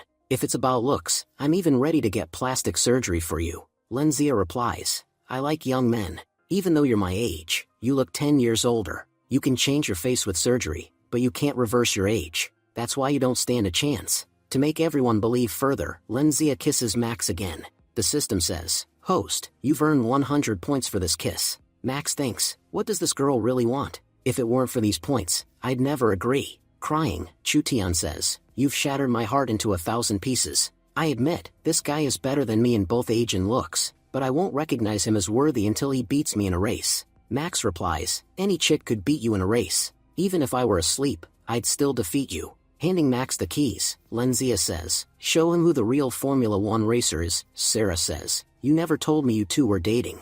They reply, "Oh, we were just acting. We only wanted to fool that guy." Smiling, Sarah says, "Really? Is that so?" Lenzia urges, "Max, show them how amazing you are." Max reassures her, "Don't worry, you've trusted the right person." Then Max suddenly remembers, he's too young, has no license, and doesn't even know how to drive. As the race is about to begin, everyone sees Max's car isn't starting. Lenzia asks, "What is Max doing? Why hasn't he started the car yet?" The countdown is about to end. 3, 2, 1, and the race begins. But Max is still fumbling, thinking, which button starts the car? Chutian speeds ahead. People shout, "Why isn't racer number 2 moving? Is he so confident that he's trying to provoke the opponent?" Max mutters, "No, I'm not provoking anyone. I just can't start the damn car. That scoundrel had bet that the loser must give the winner 20,000 yuan. Max worries, "Where am I going to get so much money?" The system interrupts, "Host, for 5 energy points, I can make you the best driver in the world." Overjoyed, Max says, "Why didn't you say that earlier? Do you enjoy watching me suffer?" Now empowered, Max finally accelerates. Lenzia, however, worries, Max made a huge mistake. He's too far behind Chutian, he can never catch up. Chutian smirks, "Boy, today I'll teach you why you don't mess with your elders. I'll win with such a big lead, it won't even look like a race." But Max drifts skillfully, catching up fast. Chutian thinks, how is he controlling the car so well? I underestimated him. But no matter how good he is, he can't pass me. He pushes his car to top speed. Max thinks, I've already hit top speed. The only way to win is to take turns at full throttle. After a few perfect drifts, Max gets dangerously close. Chutian thinks, I've been racing since he was a child. How could I lose to him? Looks like I'll have to blind him with my headlights. Using the same trick he once used to defeat a Japanese pro, he blinds Max. For a moment, Max sees nothing, but guided by the system's instructions, he takes the turn flawlessly and overtakes Chutian. Panicking, Chutian exclaims, he's driving this well even with his eyes closed. Max praises, "System, you're incredible." Max wins the race. Sarah runs to him and says, "I was so scared at first when you couldn't even start the car. I thought you didn't know how to drive." Meanwhile, Chutian glares angrily at Max, humiliated in front of the whole city. Lenzia says, "According to the rules, hand over the 20,000 yuan. Reluctantly, Chutian gives Max 20,000 yuan. Max thinks, this is the first time in my life I've seen so much money at once. The world of the rich is truly different, they give away such amounts as if it's nothing. Chutian vows, "Max D. Roger, from today, you are my sworn enemy. You stole both my girl and my honor. Until I take them back, I am not Chutian." Max ignores him and walks toward the car. Chutian's bodyguard says, "Boss, that kid was just lucky. The truth is, your skills are better. And as for Lenzia, she made a huge mistake choosing him. You're the real diamond, it's just that she doesn't recognize it." Chutian replies, "I know that already. I was never after Lenzia just because I loved her. The real reason is her family's property. She's the sole heir of the Len family. If I want to become the head of my own Chen family, I must somehow bring the Len family to my side. And the only way is through Lenzia." Meanwhile, Max hands all the prize money to Lenzia. Lenzia says, "What will I do with this?" "You earned it, it's yours." Shocked, Max replies, "But what will I even do with so much money?" Lenzia says, "Keep it. If you don't, I'll feel really bad." Max slips the money into his pocket, thinking, I'd only ever heard people say that money makes your pocket feel warm. But today I realize, it doesn't just make it warm, it makes it heavy too. Then Lenzia says, "Max, how about you drop off both of us beautiful girls at home?" Max thinks, I only had driving skills for about 30 minutes. Now I've already forgotten it. I can't waste even 5 points on something useless. So he says, "I don't have a license, and your car is an expensive luxury model. If someone without a license drives it, the fine you'll get will be just as huge." Sarah adds, "Yes, Lenzia, we're really tired. Max hasn't even gone home yet. We should leave now." Lenzia agrees, "All right then, but next time you come to see me, make sure you bring Max along." She drops them near their building. Max thinks, because of Sarah, I've gained a lot today. But I've noticed, since we came back, she hasn't spoken to me. Did something happen? He says, "Sarah, I earned so much money today thanks to you. Would you like to go out for dinner with me?" Sarah replies, "I'm really exhausted. I just want to go home. Besides, you should use that money to treat your friends, people your own age. Holding her hand, Max asks, are you feeling jealous of Lenzia? Sarah answers, no, I know you two were just acting. Why would I feel jealous? Max insists, Sarah, it doesn't matter how rich Lenzia is, or how beautiful she may be, she's not the girl I like. The one I truly like is you. The scene shifts to the Len family home. When Lenzia sneaks in, her grandfather catches her. Nervously, she asks, Grandpa, you're still awake? He replies, I was having a wonderful dream, but some noisy car woke me up. Lenzia mutters, who's the fool driving such a noisy car at this hour? Grandpa retorts, that fool is you. And a while ago, Chu Tian called me. Now tell me quickly, who is this Max D. Roger? Lenzia answers, he's nobody, just a friend. I was only making fun of Chu Tian. Grandpa says, so you were testing him. That means you finally agree with me and are ready to marry Chu Tian. He starts making a call, saying, prepare everything at once. But Lenzia interrupts, wait, Grandpa, I was lying. Max is my boyfriend. He's the reason I don't want to marry Chu Tian. Grandpa asks, and what does Max have that makes him worthy to be our family's son-in-law? Chu Tian told me he's just a young student, still in school. Do you think he can uphold our family's heritage? Lenzia replies, I don't know about that. The two argue back and forth. Then Lenzia's elder sister, San, arrives. Crying, Lenzia says, Sister San, Grandpa is scolding me. San asks, what happened, Grandpa? Why are you scolding her? Did she do something wrong? Grandpa says, this girl abandoned a dinner meeting to date a mere high schooler. And when I asked who he is, she couldn't even tell me properly. San firmly replies, no matter what, Grandpa, she's still just a child. You shouldn't scold her like this. And as for that scoundrel Chu Tian, I don't like him either. I'll never let my little sister marry that bastard. Lenzia agrees, that's exactly why I don't like him. Grandpa thinks to himself, Lenzia may be foolish, but San is wise. If she says Chu Tian isn't right, then he really isn't right. Finally, Grandpa says, alright, I accept what you're saying. I won't make you marry Chu Tian, but at least introduce me to this new boyfriend of yours. Grandpa and San both add, we want to see what the future son-in-law of the Len family is really like. Meanwhile, Lenzia worries silently, forgive me, Max, but now you're caught between two demons. What will happen to you? The scene changes. We see Max sitting in his room, counting money. While hiding it, he thinks, I need to hide this money somewhere my dad will never find it. If he does, I won't get to use it at all. Just then, Max's father enters the room and says, quickly give me a pen. I saw a lottery number in my dream, and before I forget it, I need to write it down. After sending his father away, Max sighs, phew, that was close. Otherwise, the money I earned in a single day would have been gone, and I'd be poor again. Later, Max goes to the bank to open an account. Suddenly, his phone rings. It's Lenzia. Hello, Max. It's me, Lenzia. Max replies, that's fine, but how did you even get my number? She explains, I got it from Sarah. Are you free today? I need your help. Actually, my grandpa and sister already know you're my boyfriend. So, I need you to act for just one more day, so they'll continue believing it. Max thinks and says, why do I feel like you're trying to make me their real son-in-law? Look, yesterday I acted in front of normal friends, but pretending in front of your whole family is a completely different matter. I'm still in school, I have no interest in becoming anyone's son-in-law. Besides, your grandpa will treat me like a beggar, and I really don't like that. Lenzia insists, don't make excuses. If you act for just one day, I can give you a 20,000 yuan in return. Shocked, Max thinks, for these rich people, 20,000 yuan is such a small thing. My dad would have to take a loan just for one. My dignity tells me I shouldn't cheat anyone by acting, but because I'm poor, I have no choice but to bow down to money. This system wants to turn me into a fraud, and my bad luck keeps making me greedy. I'm getting trapped by these people. Finally, he says, Lenzia, it's not about money. You seem like a good person. That's why I'll act for you. As for payment, will you give me cash or send it online? The thing is, our accounts should always be clear. Money should never come between friends. Lenzia smiles. Alright then, I'll come to pick you up in an hour. Please wear some decent clothes. An hour later, Lenzia arrives to pick him up. Seeing Max's clothes, she exclaims, what on earth are you wearing? Max answers, you told me to wear something nice and expensive. But when I looked in my wardrobe, I didn't find anything suitable to wear to your house. So, I rented this outfit for 1,000 yuan.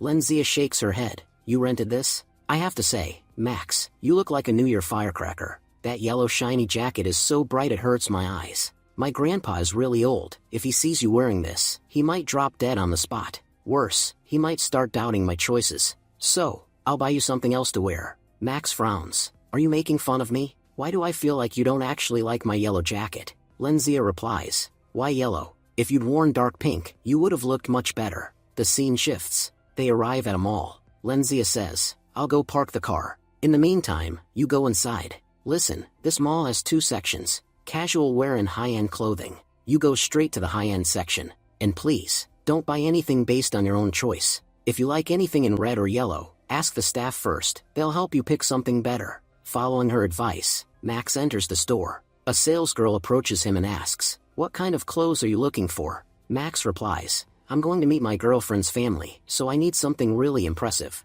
The salesgirl, instead of taking him to the high-end section, brings him to the casual area. Showing him some outfits, she says, these kinds of clothes are usually liked by girls' families. I can guarantee your girlfriend's family will be happy if you wear this. Max says, my girlfriend's family is actually rich. They won't like these kinds of clothes. I need high-end ones. The salesgirl frowns and says, even if your girlfriend's family is rich, you look very poor. Just looking at your face, I doubt you could even afford these casual clothes. So, I have no interest in wasting time with you in the high-end department. Customers like you are always a problem. Even when we staff members try to treat you well, you make it impossible. I showed you many nice suits within your budget, things you could actually afford, but you acted in such a way that now I have to talk about your real status. Either you walk out of the store yourself, or I'll have you thrown out. Do you really think someone in a cheap yellow jacket like you can buy clothes here? Max said. What do you mean these clothes are beyond my status? Are you underestimating me? The salesgirl replied. I'm not underestimating you.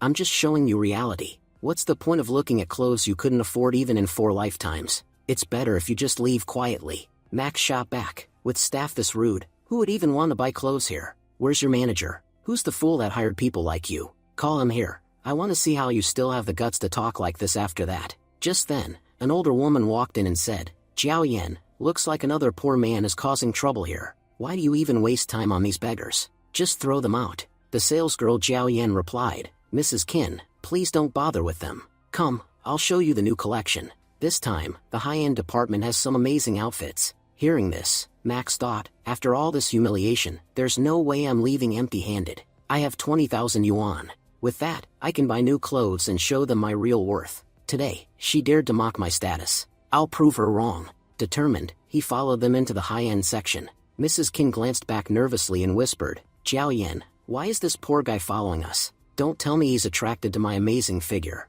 That must be why he's trailing us. Honestly, I'm scared of him. Jiao Yan laughed and said, it's not his fault, you're such a beauty. If a beauty like you walks on the streets, crowds would follow you. So of course, it's natural for random men like him to trail behind. Mrs. Qin smirked, you're absolutely right. They entered the store. The salesgirl showed Mrs. Qin a suit and said, this will definitely look stunning on your husband. Max grabbed the suit and said, I'd like to see this one too. Mrs. Qin shrieked, you dirty poor man. How dare you touch my husband's suit? You'll contaminate it. Max glared at her, lady, stay in your limits before I break your teeth. I'm taking this suit because I like it, and I plan to buy it myself. Mrs. Qin burst out laughing, this is the funniest joke of the year. How could someone as poor as you afford what my husband wears? Do you even know the price? Max looked at the tag and froze in shock. 1 lakh yuan? I thought my few thousand made me rich. What, is this suit embroidered with diamonds? He thought to himself, seriously, the rich are fools. Spending this much money on a piece of clothing.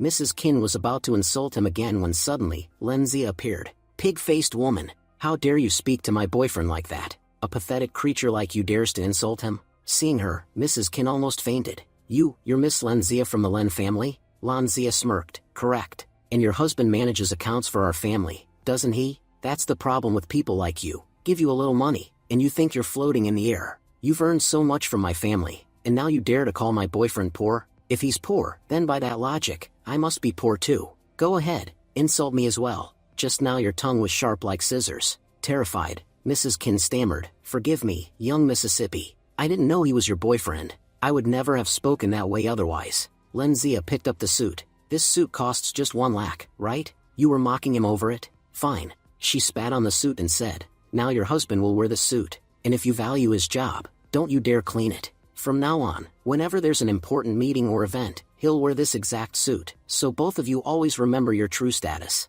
Mrs. Qin bowed her head, trembling, please, young miss, forgive me. I'll never behave like this again. Turning to the salesgirl, Lenzia said coldly, and now it's your turn. You're fired. From today, you don't need to work here anymore. Keeping trash like you only brings the company down." The salesgirl panicked. "Please, Miss Lenzia, forgive me. I didn't know he was your boyfriend. If I had, I'd never have behaved this way. Who in their right mind would dare offend the company?" Max, stunned, thought to himself, so this store, where suits cost 100,000 yuan, it belongs to Lenzia. Now I finally understand where the rich get their endless money from. Smiling, Lenzia said to Max, "Come, I'll help you pick something.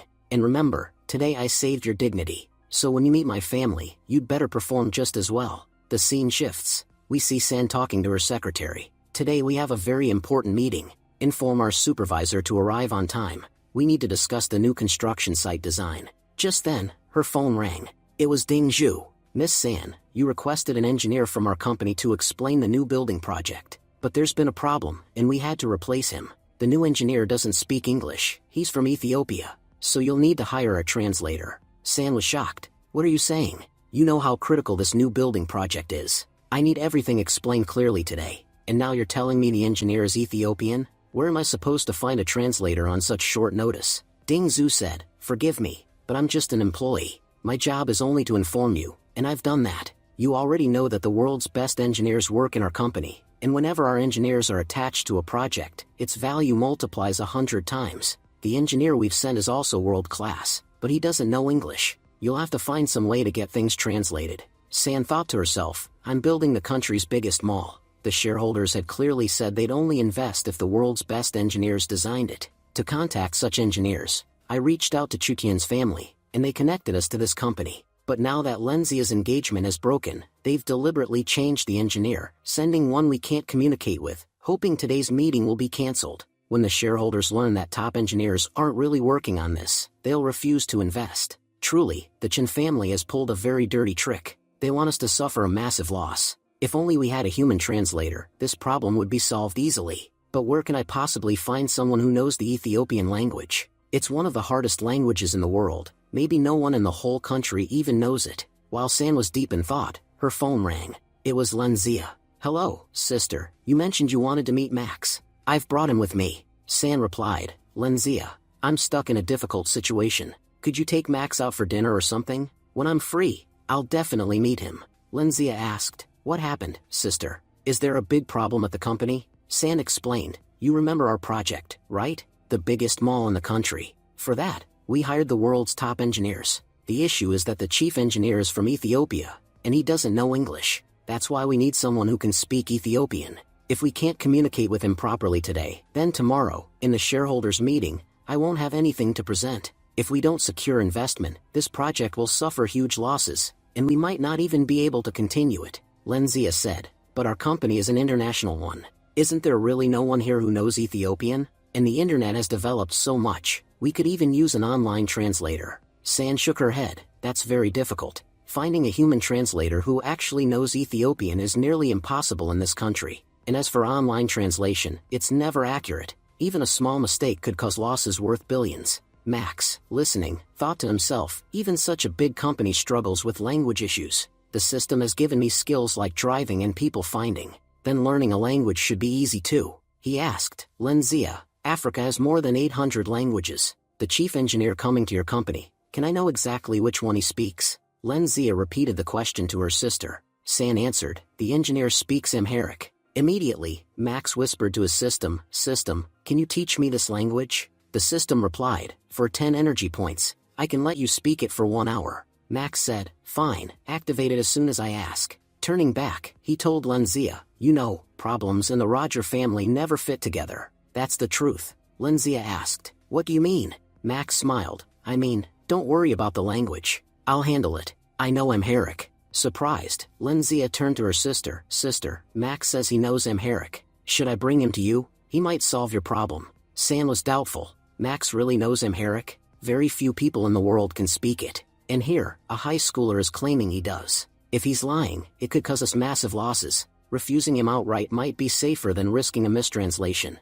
But wait, maybe I should test him. I agree, if he's lying, it'll hurt our company. But at least I'll find out what kind of person my sister is spending time with. No contract, no matter how precious, is more important than my sister. If this boy is genuine, she'll gain a good partner and we'll save our billion-dollar contract. If he's faking, then I'll never allow him near her again. After all, if someone can lie about a language, he'll lie about anything in life. Then she said to her secretary, "All right, call the engineer in. We'll have the meeting now." A little later, the engineer arrived. He greeted them with, "Hello." The secretary froze and whispered to San, "I think he's asking for chips." San frowned. No. A senior engineer like him wouldn't be asking me for chips. He must be saying hello." The engineer shook hands with Miss San. Just then, Lenzia and Max entered the office. Lenzia said, "This is your human translator, Max D. Roger. He's here." The engineer looked at Lenzia and snapped, "You doggo." Lenzia thought, how dare he call me a dog? If he just insulted me in his language, I can answer him with 10 insults in mine. Then she turned to Max and said, "You speak Amharic, right? That man just called me a dog. Quickly tell me what he meant. If he called me a dog, I'll call him a black buffalo in return." Max replied, No, don't say anything yet. Wait 1 second while I activate my language module." After activating it, Max began speaking to the man. San was amazed. Can Max really talk to him? Does he actually know that language? Lenzia asked Max, "What did he mean by calling me a dog? Can I insult him back?" Max answered, "No, when he said doggo he actually meant that you were very beautiful. He was paying you a compliment." Lenzia said, "Oh, so that's what it meant? Well then, you're a big dog yourself." San said, "Okay, enough small talk. Let's start the meeting." Mr. Vendong stepped forward and explained the entire building design to them. He described how, in the future, the building would become a major tourist landmark. Thanks to Max's excellent translation, the meeting wrapped up in 40 minutes and they successfully finished for the day. As they left, Mr. Vendong said to Max, "Mr. Max, I wanted to tell you something. I'm very happy I met you. It's rare to find someone speaking our language outside Ethiopia. Honestly, meeting someone like you is a great honor. If you ever get the chance, please come to Ethiopia. Our language and culture are wonderful. I'll give you the same warm welcome there that you gave me here." Max replied, "Sure, if I ever get the chance, I will definitely come." Then Ding Zhu asked Max, "Where are you working now?" Max whispered to his system, "Convert the language to French quickly." Then he answered in French, "I'm still in high school. This year I'll be joining college." Lenzia said, "Max is incredible. He speaks French in addition to Amharic." San thought, "I always worried my sister couldn't pick a good partner, but if this man is with her, I don't need to worry. He's 1,000 times better than I expected." After the visitors left, Lenzia asked, "Sister, tell me, what do you think of my boyfriend?" San said, "I like him, but I won't flatter him too much. After all, he's only a high schooler." Then San said, "From my side it's okay, but you two need to meet Grandpa." Max was shocked. "Do I have to meet the head of the Len family? And what did she mean when she said she liked me? I feel like I'm getting trapped in Lenzia's plan. I hope this doesn't end with money and marriage forcing me into something I didn't want." San reassured him, "Look how surprised Max is. Don't worry, we both like you. We won't pressure you. You don't have to meet Grandpa today, meet him when you're ready. And Max, remember one thing, I consider Lenzia like my child, so it's your responsibility to take care of our Lenzia." Max said, "Yes, of course, I'll take good care of her." Secretary's son joked, "Our young miss grew up fast. She came with a boyfriend today. Her wedding will be next." San agreed, "Yes. I'm glad Lenzia chose a really good person. Cancel all the business contracts we had with that Chutian. We don't need ties with that fool. If our future is Max D. Roger, I guarantee our future will be bright." After that, Max went to school thinking the day had been unusually peaceful. Zia asked him, "Will you come with me to the spring festival on Saturday?" Max replied, "Yes, I plan to go. The festival will be fun." Zia says, "Please don't bring food. I'll bring something for you. Also, I didn't thank you properly for saving me last time." Max said, "Really, President, you're amazing." At that moment Finn came over and teased, "I've seen many traitors, but I never thought you'd be one." Max asked, "Finn, why are you so annoyed with me? What have I done now?" Finn replied, "A girl in a Ferrari was waiting for you outside school. You picked up a Ferrari girl and didn't tell me." Max was shocked, "A Ferrari? So Lenzia came to school? Why did she come?" "I told her not to." Finn said, "You charmed such a rich girl and didn't even think to tell me. Maybe she had an assistant. Introduce me to her." Zia, annoyed, added, "She's a rich girl. She's dating Max. She likes him so much she came to school for him." Max thought, Zia is a treasure trove of energy points for me. If she gets angry, I'll never get energy points from her. I'll have to calm her down. Max explained, "I'm not actually dating Lenzia. Her grandfather's heart is weak and he thinks I'm her boyfriend. If he finds out we broke up or I'm not with her, he might have a heart attack. So, to save one life, I'm pretending to be her boyfriend." Zia says, "But why does her grandpa think you're her boyfriend? You must have done something." Max replies, "No, it's actually a very long story." Just then, Max's phone rings. He thinks, "I hope this isn't Lenzia's call." But it was Lenzia. She says, "Max, why aren't you replying to my messages? Come on, let's go out. Tonight I'll take you to eat the best food in the city." Max answers, "No, I really need to study tonight. And anyway, did you forget? We're just a fake couple. Why should we even spend time together?" Lenzia responds, "Look, I know your grades are excellent. Missing one night of study won't affect you, but you don't understand how dangerous my family can be. If you don't spend time with me, they'll definitely start suspecting us. Once I convince them, I won't bother you anymore." Max thinks, when will her family's suspicion ever end? I don't even know what to call this whole act anymore. I really need to come up with a perfect excuse somehow. At that moment, Teacher Tian arrives and says to Finn, "Didn't you tell me you could fix my computer? I was on my way home. Can you repair it for me?" Max quickly interrupts, "Miss Tian, I'll help you. I'm really good at fixing and cleaning computers." He then turns to Lenzia and says, "I need to help my teacher, so I can't come with you." He hangs up the call. Teacher Tian asks, "Max, do you really know how to fix computers?" Max replies, "Yes, I used to work at a computer shop as an assistant, so I know how to handle these things." Smirking, Finn says, "Look at this kid. He's already caught the attention of a rich girl, the campus beauty, and now even a teacher. He won't leave anyone alone." Max snaps back, "Finn, stop your nonsense. I respect the teacher." Teacher Tian says, "If there are two people helping, the work will be much easier." Later, they arrive at Teacher Tian's home. Finn comments, "This is the first time I've been inside a young lady's home. It's beautiful, and it smells so nice in here." Max feels embarrassed standing next to Finn, thinking, "It's a good thing that my ChatGPT system isn't with Finn, otherwise, this idiot would have caused chaos across the whole city by now." Teacher Tian says, "You two probably haven't had dinner yet. Should I order something?" Max replies, "No need, teacher. We'll finish the work quickly. Besides, we ate a heavy lunch today." Looking at the screen, Finn says, "The whole display has turned blue. At first, I thought the system had crashed, but now it looks like the motherboard is the problem." Meanwhile, Max notices some clothes lying on the side and thinks, "These are the same clothes the girl I kissed that day was wearing. That means, Miss Tian is that girl. My suspicion was right all along." Just then, Miss Tian comes back with tea. Max thinks, she's been pretending like nothing ever happened since that day. Standing up, Max says, "Miss Tian, I need to ask you something." Finn interrupts, "What is it? Tell us quickly." Max replies, "Mind your own work, Finn. I need to talk to Miss Tian privately." Once alone, Max says, "Miss Tian, the day you came to our campus, I accidentally kissed a girl. That girl was you, wasn't it?" Miss Tian responds, "So you finally admit you did it on purpose?" Max pleads, "No, please forgive me. You were wearing the school uniform that day, so I didn't realize you were a teacher.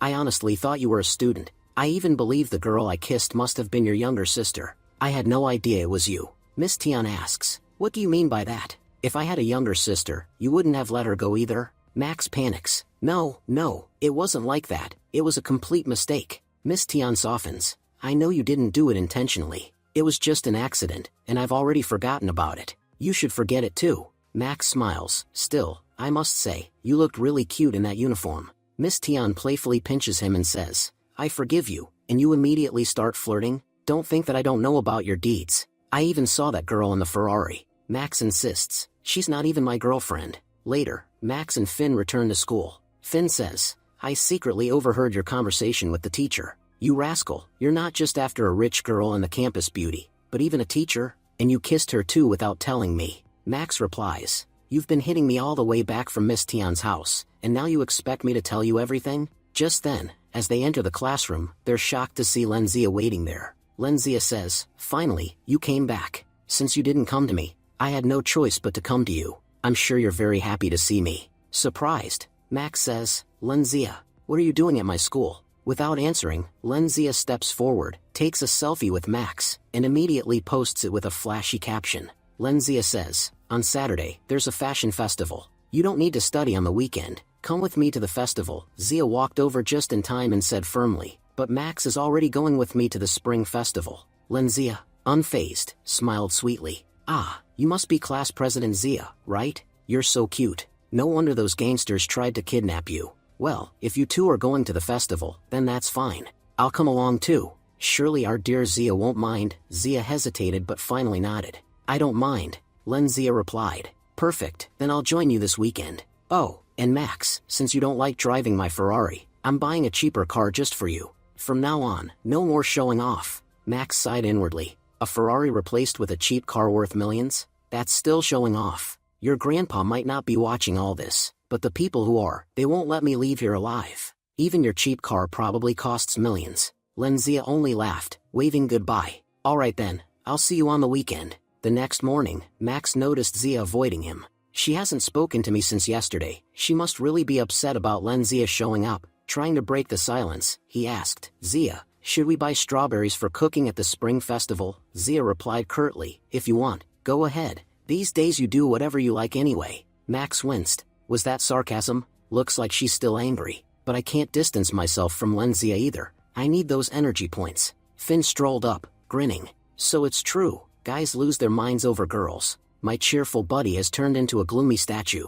Forget it, man. Drop the girl drama. Max muttered. If I could, I would, but I haven't even done anything wrong. I don't even know what Zia and Lenzia have against each other. Finn chuckled. If two girls were fighting over me, I'd be the happiest guy alive. But look at you, it's like having pizza in one hand and a burger in the other, and still worrying about which to eat. Meanwhile, I've got nothing, and yet I'm happier than you. Max gave a tired smile. I wish I had your simple life. No drama, no pressure. Still, at least my hard work will get me into a good college. What about you? Which one are you picking? Finn shrugged. I'll find some specialist college. But what about you? Max smirked. Did you forget? I'm the district topper. I can get in anywhere I want. Finn scowled. So you're trying to humiliate me, whether it's colleges or girls. You've got options everywhere. Tell me the truth. Do you have some kind of system helping you? Otherwise, how did you go from last ranker to topper overnight? Max stiffened. System? He's too close to the truth. Aloud he said quickly, don't be ridiculous. There's no such thing. You just have to work hard. Finn shot back. Keep lying if you want, but I'll find out your secret. Spider bite, lightning strike, system, whatever. I'll figure out how you became so amazing. Max sighed inwardly. Even I don't know how I got this power. How could he possibly find out? Impossible. Before their conversation could continue, a commotion drew their attention. A crowd had gathered up ahead. Finn's eyes lit up. Looks like a fight. Let's go. I love watching street fights. Max thought in relief. Good, this will distract him from questioning me. As they pushed through the crowd, they saw a construction worker arguing with a man in a suit. We're building this road for the government, that's why these bricks are here. The suited man snapped. If bricks are piled near the casino, it looks terrible. Move them immediately. The worker shot back. This is government property, not your father's. No matter what you do, these bricks aren't moving. The man smirked. Last warning. Move them, or you'll regret it. The worker crossed his arms. Do whatever you want. I'm not moving anything. The man squared his shoulders. You don't know who you're dealing with. I'm a black belt in Kung Fu. I may look skinny, but when I strike, men don't just fall, they fly. Finn, thrilled, shouted, prove it. With that body, no one will believe you know martial arts. Max groaned. Finn, you're just adding fuel to the fire. But the casino owner, now fired up, charged forward and threw a punch. To everyone's shock, the worker didn't even flinch. Instead, the owner cried out in pain, clutching his hand. The crowd laughed. Finn burst out, see? He was bluffing. Threw a punch and hurt himself. Max, however, watched carefully. No, this worker isn't ordinary. He definitely knows martial arts. And this fight is about to get serious. Casino owner, he says, even if my hand doesn't work, this brick will definitely work. But just before he can strike, the construction worker's elder brother arrives and beats up the casino owner. The elder brother shouts, since we left the village, no one has ever dared to trouble my brother. Back there, we had a master who beat us so hard that we became tougher than iron. But ever since we left him, no one has had the courage to mess with us. And you, fool, you dare to lay a hand on my brother? The casino owner, panting angrily, replies, I don't care who you are, but you cannot create trouble in my casino. He signals his guards, and a group of them rush outside. Finn mutters, looks like this is turning into a real fight. Max replies sarcastically, Finn, your words really have power. You just said it, and look, it's happening. Now let's see how long Bolu and Dala can hold their ground. But soon, it becomes clear that Dalu and Bolu are struggling.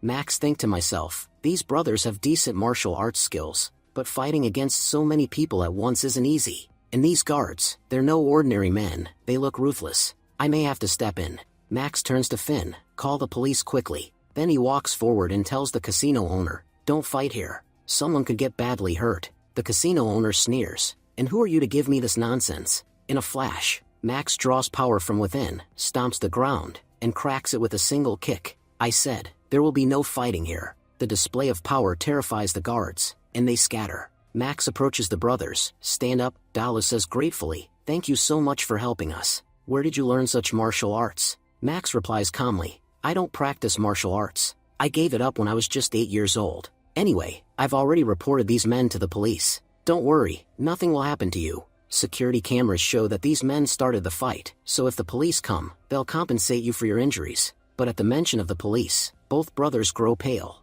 Dala pleads, please, don't call the police. I'm terrified of them. Max frowns and asks Bolu, why is your brother so afraid of the police? Bolu begins to explain, years ago, back in our village, we trained under a master who made us strong. My brother later moved to the city to work as a bodyguard. To prove himself, he displayed his skills wherever he could. One day, he saw some criminals robbing a man and ran to stop them. He defeated them and returned the stolen goods, but just then, the police arrived. Instead of thanking him, they jailed him for 5 years. He wasn't even at fault. Since then, we left our village and came here, searching for work. And now, just hearing the word police terrifies him. Max listens carefully and reassures them, you've already suffered too much. Don't worry, this city's police aren't that corrupt. If you've done good, they'll support you. If you've done wrong, then yes, you'll be punished. But the innocent don't suffer here as often. Later, Max takes them to the police station. Officer Wang greets him, Max, what brings you here? Max explains everything, the fight at the casino and how the guards beat up the two brothers.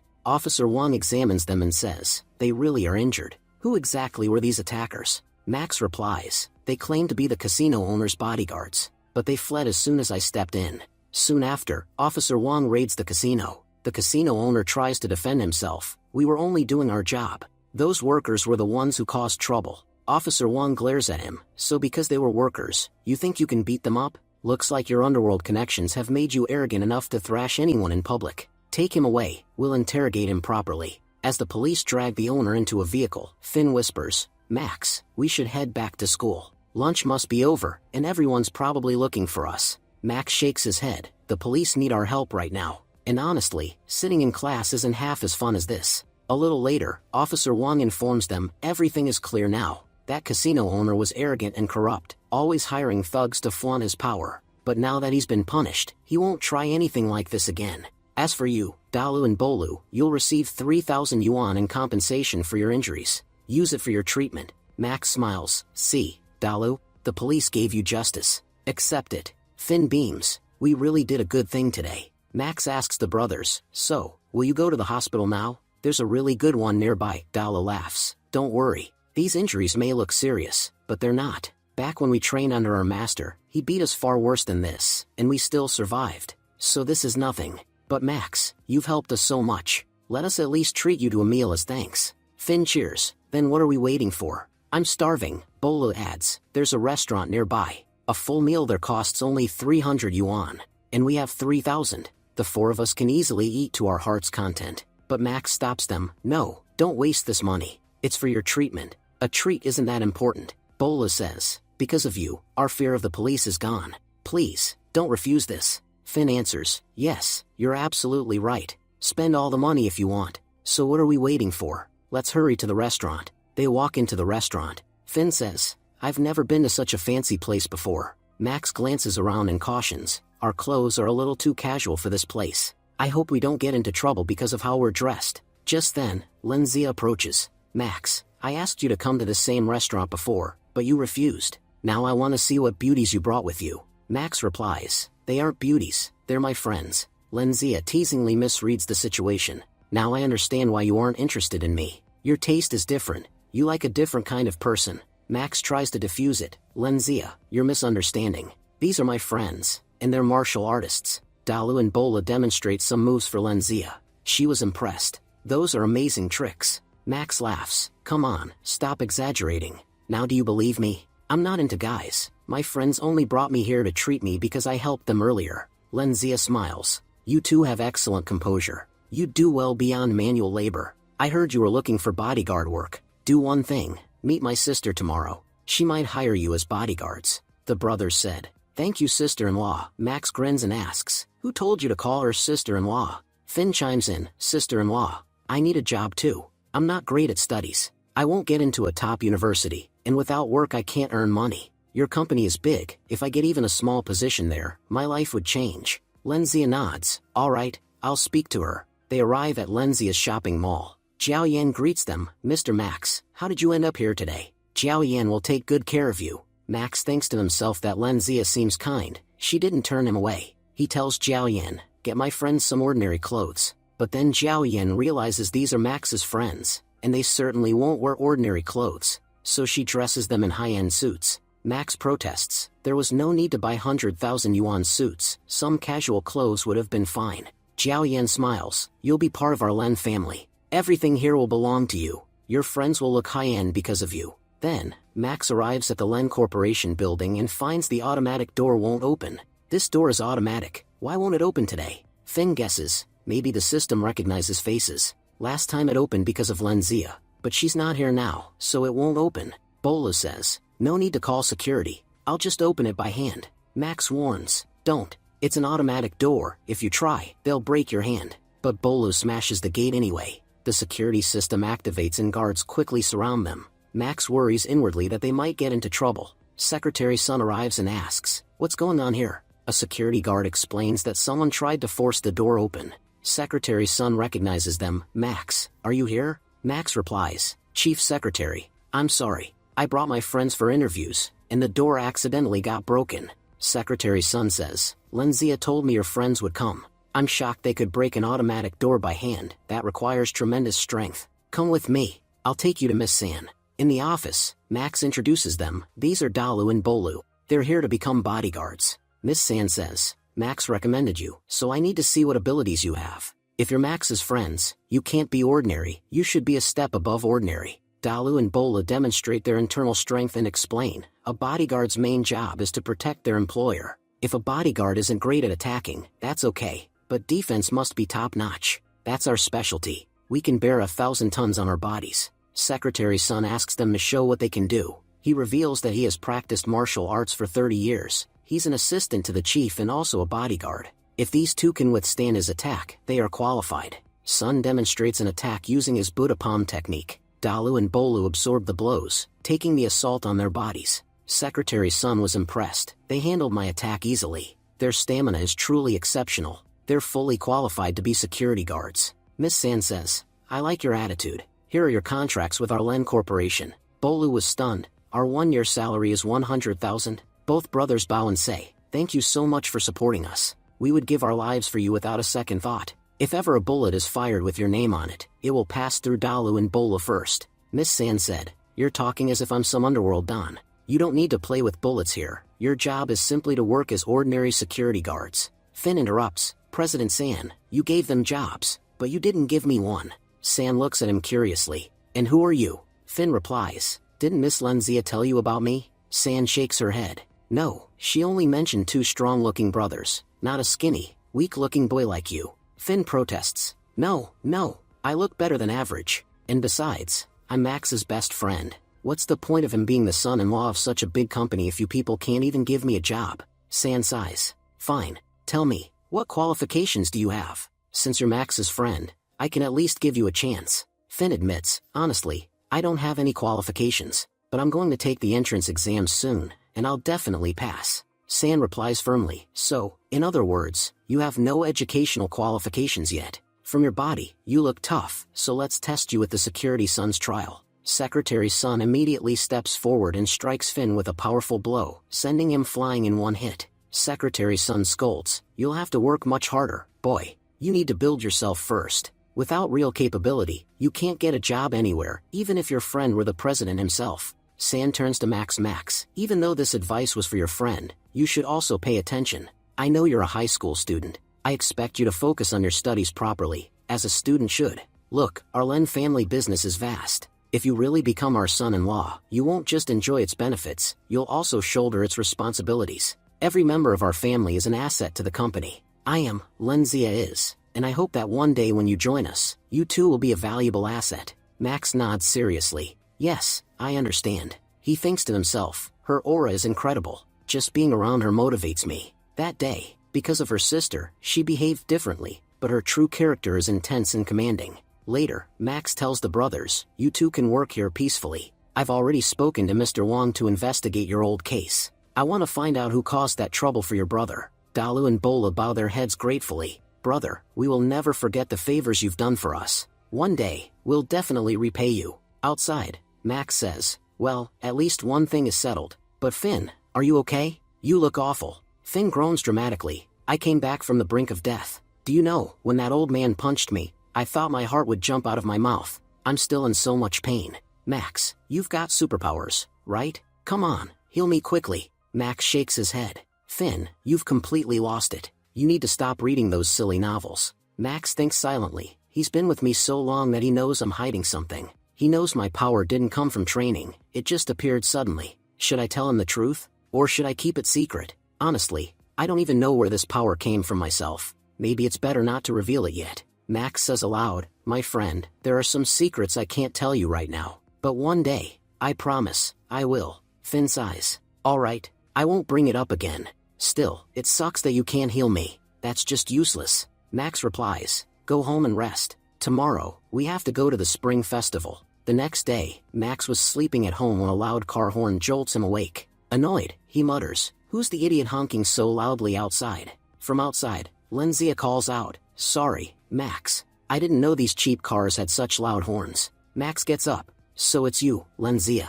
Wait, I'll be out in a second. As he leaves, his mom teases him, you've been getting close with girls lately, haven't you? Max protests, she's just my classmate. She came to pick me up. His mom raises an eyebrow. She looks much older than you. And don't get too friendly with so many girls. Waving goodbye to his mom, Max joins Lenzia outside. Lenzia asks, so, where are we going now? Max replies, my classmates rented a bus, so we're going to join them.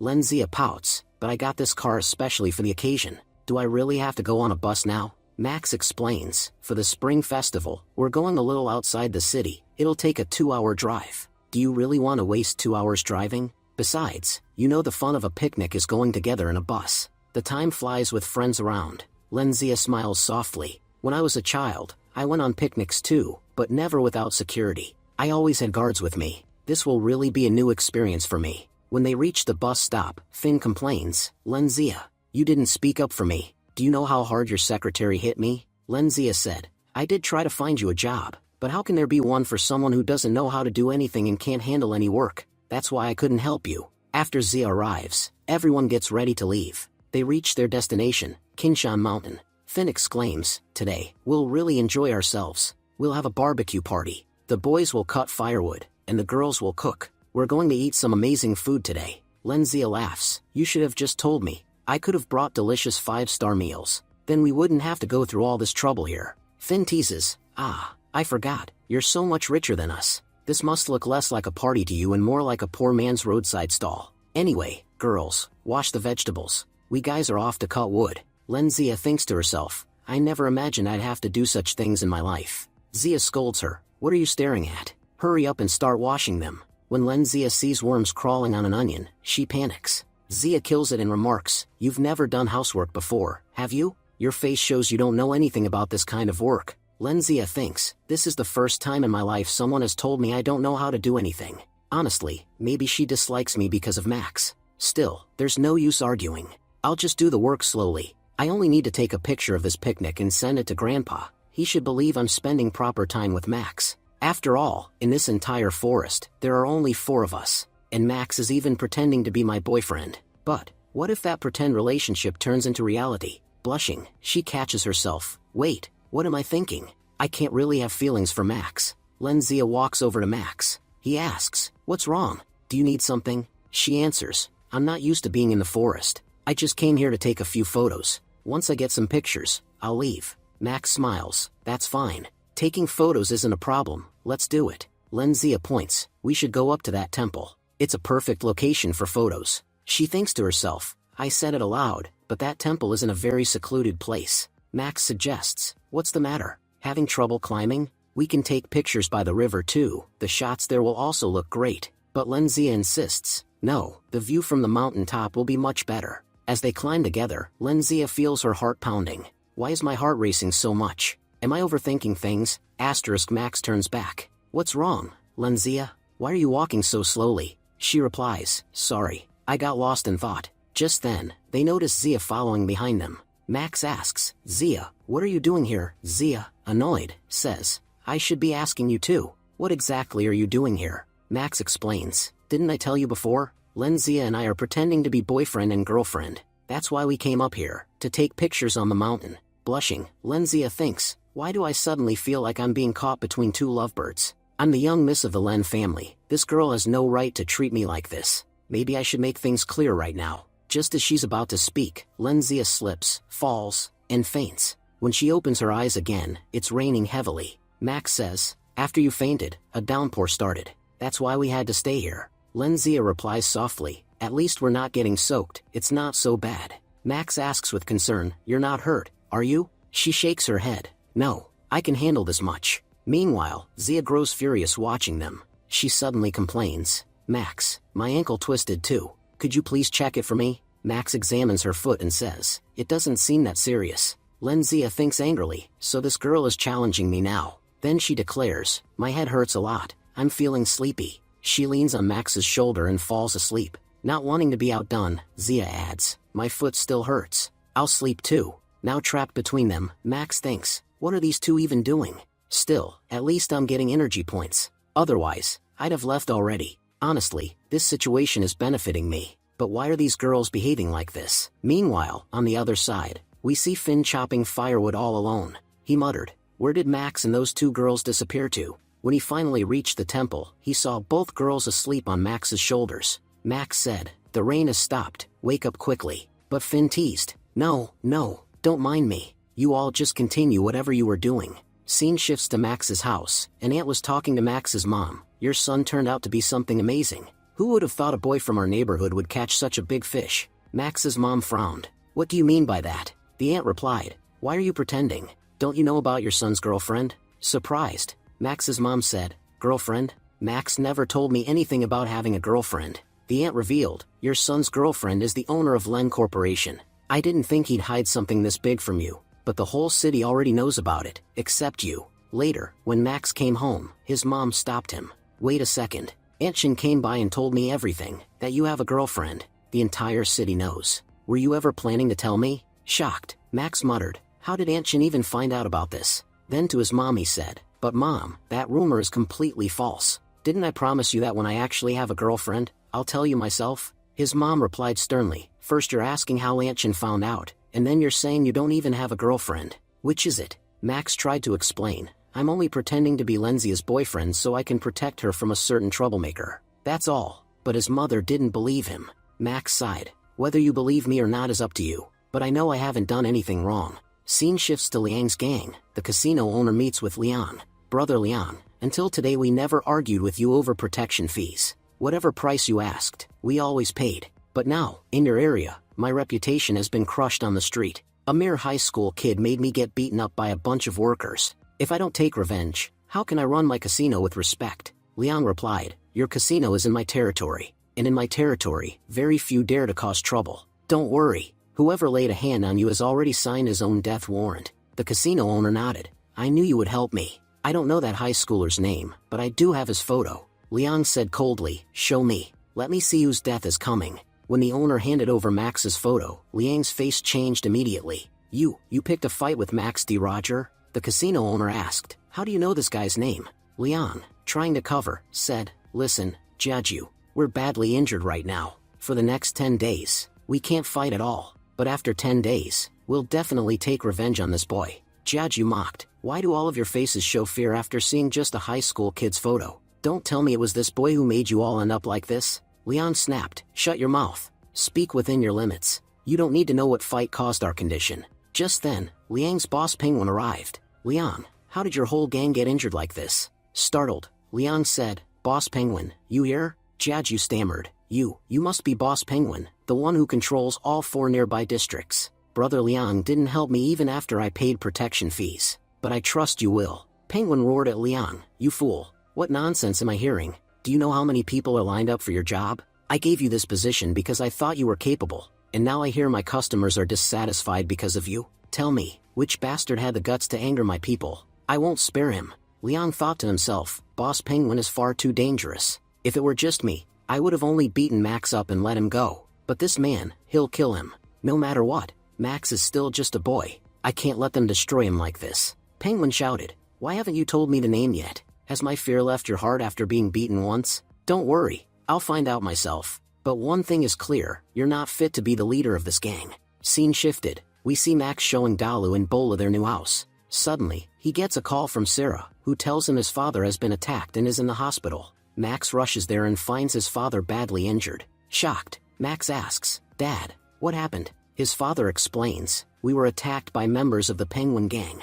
I tried to fight them off, but there were too many, and it's been a long time since I last fought. I couldn't hold up against their weapons. I don't even know why the Penguin Gang is targeting us. Our Roger family cut ties with gangs long ago. Your grandfather especially had no grudges with them. Until things become clearer, stay hidden. Don't go to school or anywhere unnecessary. Your life is more important. If things get worse, I'll contact the rest of the Roger family for help. Max lowers his head. Dad, forgive me. This isn't happening because of you. It's because of me. Last time, I helped some people and ended up fighting members of that gang. Silver D. Roger says, My son, how could you make such a big mistake? Don't you realize how many sacrifices your father made just to leave behind gangs and crime? If I want to protect you from this gang, I'll be forced to return to my old one. And to pull you out of this mess, we'll both end up being trapped in it again. No matter how hard I tried, I couldn't keep you away from the world of gangs. Max responds firmly, No, Dad. I won't let you walk down that path again.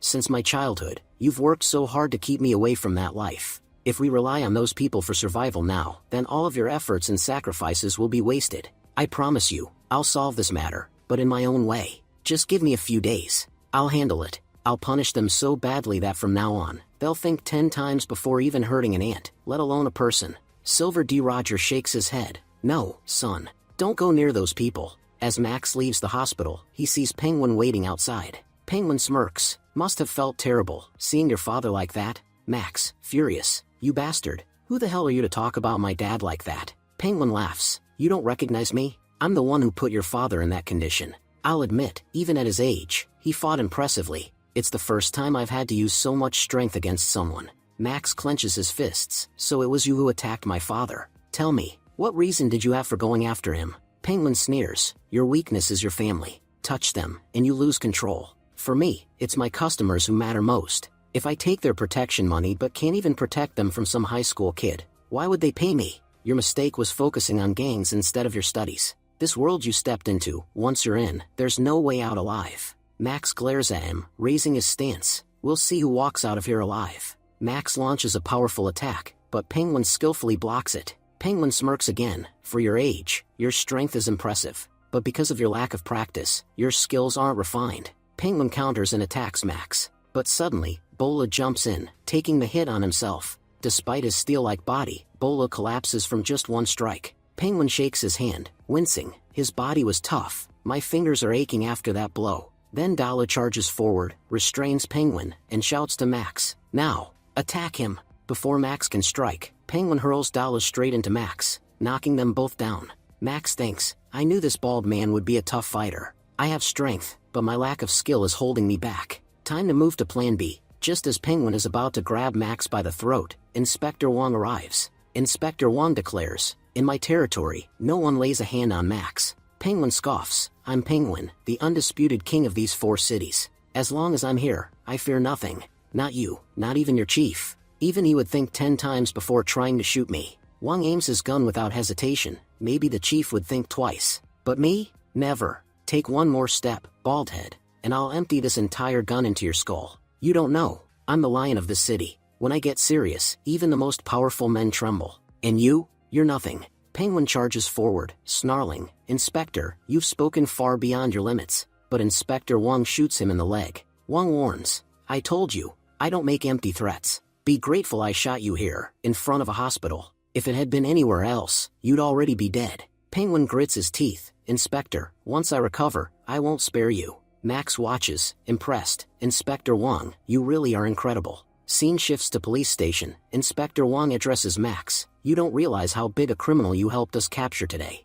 I've charged him with the attack on your family. Meanwhile, we're investigating his other crimes. If we find solid evidence, I'll make sure his entire gang is taken down. Turning to Dalu, Wong says, Your old case is resolved too. 7 years ago, Penguin was involved in a theft. You were wrongly blamed and jailed for it. But now, all charges against you have been cleared. Don't worry. Once the investigation is complete, I'll also ensure you receive compensation for the injustice you suffered. Dalu bows gratefully. Officer, thank you very much. Later, Max returns to his father. Max says, Dad, the man who attacked you was Penguin, who has been arrested by the police. Silver D. Roger smiles proudly. I'm so proud of you, my son. You didn't seek revenge through the wrong path. Instead, you chose the right way, by trusting the law. I believe you will be the one to restore honor to the Roger family's name. Sarah adds, Max, now that uncle is safe, you should go home. Max says, Yes, Mom, Dad, if you ever need anything, just call me. Next morning, Sarah wakes up and finds herself lying beside Max embarrassed. She asks, Max, why are you sleeping here? Max replies, I didn't mean to sleep here. It just happened, because of those two. The scene flashes back to the previous night. When Max had returned home, he saw that Penguin gang members had wrecked his house. Max thought to himself, I won't let them get away with this, but for tonight, I'd better focus on cleaning up my home. While he was cleaning, Sarah, who had been standing beside him, fell asleep leaning on his shoulder. Bolu explained, Sister Sarah has been taking care of your dad since morning. She probably got exhausted, that's why she fell asleep. We checked the whole house, only one room is intact. Please let her rest there. Max carried Sarah into his room and tucked her into bed. Then he told Dalu and Bolu, You don't have a place to stay, so clean up one of the rooms and sleep there. Tonight, I'll just rest in the living room. But Dalu and Bola teased him, Brother Max, you're only pretending to be in a relationship with Lenzia, right? That means your real romance is still waiting. Let us help you out. Saying this, they closed the bedroom door on him. Back in the morning, Max smiles at Sarah, so that's what happened. Anyway, it's been a long time since I've been to school. I'm heading there today. On his way, Max thinks, ever since I absorbed the system's power, my body has changed a lot. Day by day, I'm getting bigger and stronger. Even my school uniform barely fits me anymore. Suddenly, Leon collapses in front of him. Leon pleads, Max, please help me, otherwise, they'll kill both of us. Max frowns. Who's after you? And why would they want to kill us both? Look, I don't want to get involved in gang matters. I'll just call the police. Just then, Lou appears, moving in to stab Leon. But Max steps forward and snaps Lou's knife in half. Max warns, I don't care about Leon, but I won't stand by and watch a crime happen right in front of me. Wait, you're Lou, right? You worked under Leon, and now you're trying to kill your own boss? This is why gangs can never be trusted. Another gangster steps up and asks Lou, Who is this kid? Why is he interfering in Penguin Gang's business? Lou answers, He's the one who beat up Leon and all of us earlier. His name is Max D. Roger. The other gangster glares, So you're from the Roger family, the infamous gangster family. Now it makes sense why you're such a good fighter. But before he can finish, Max punches him down. Max says coldly, To beat a fool like you, I don't need my bloodline's name.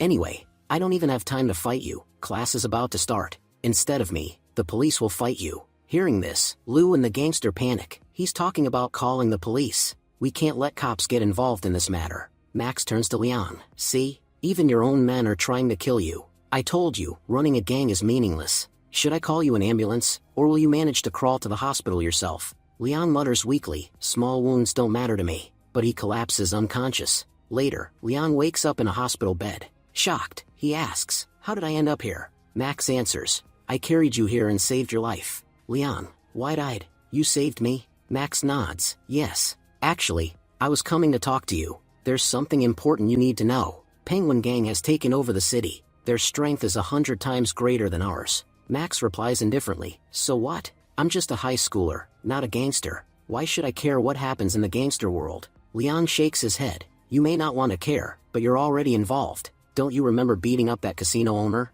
He reported your name to Penguin Gang. That's why they attacked your father, and that's why they'll come after you again. It's the same thing that happened to me. Because of an informant, Penguin Gang destroyed my gang. Half of my men now work for them, and the rest are scattered with no place to go. The truth is, you're in just as much danger as I am. Max thinks to himself, so it was Penguin Gang who attacked Dad. If they've got my name, then future attacks are certain. Leon continues, I may be a terrible person, but I'm not so rotten that I'd kill someone. You saw Lou, he tried to murder me. I'm telling the truth. If we want to defeat Penguin Gang, you'll need my help. Alone, we can protect ourselves, but we can't protect our families and friends forever. To keep our people safe, we'll have to destroy Penguin Gang completely. And without your help, that's impossible. Max says, listen, I'll never cooperate with any gangster. If I wanted to work with criminals, I could have just rejoined the Roger family's old gang. We could have ended this whole penguin gang problem with a single call. But Dad always says, taking the wrong path is easy, coming back from it is the real struggle.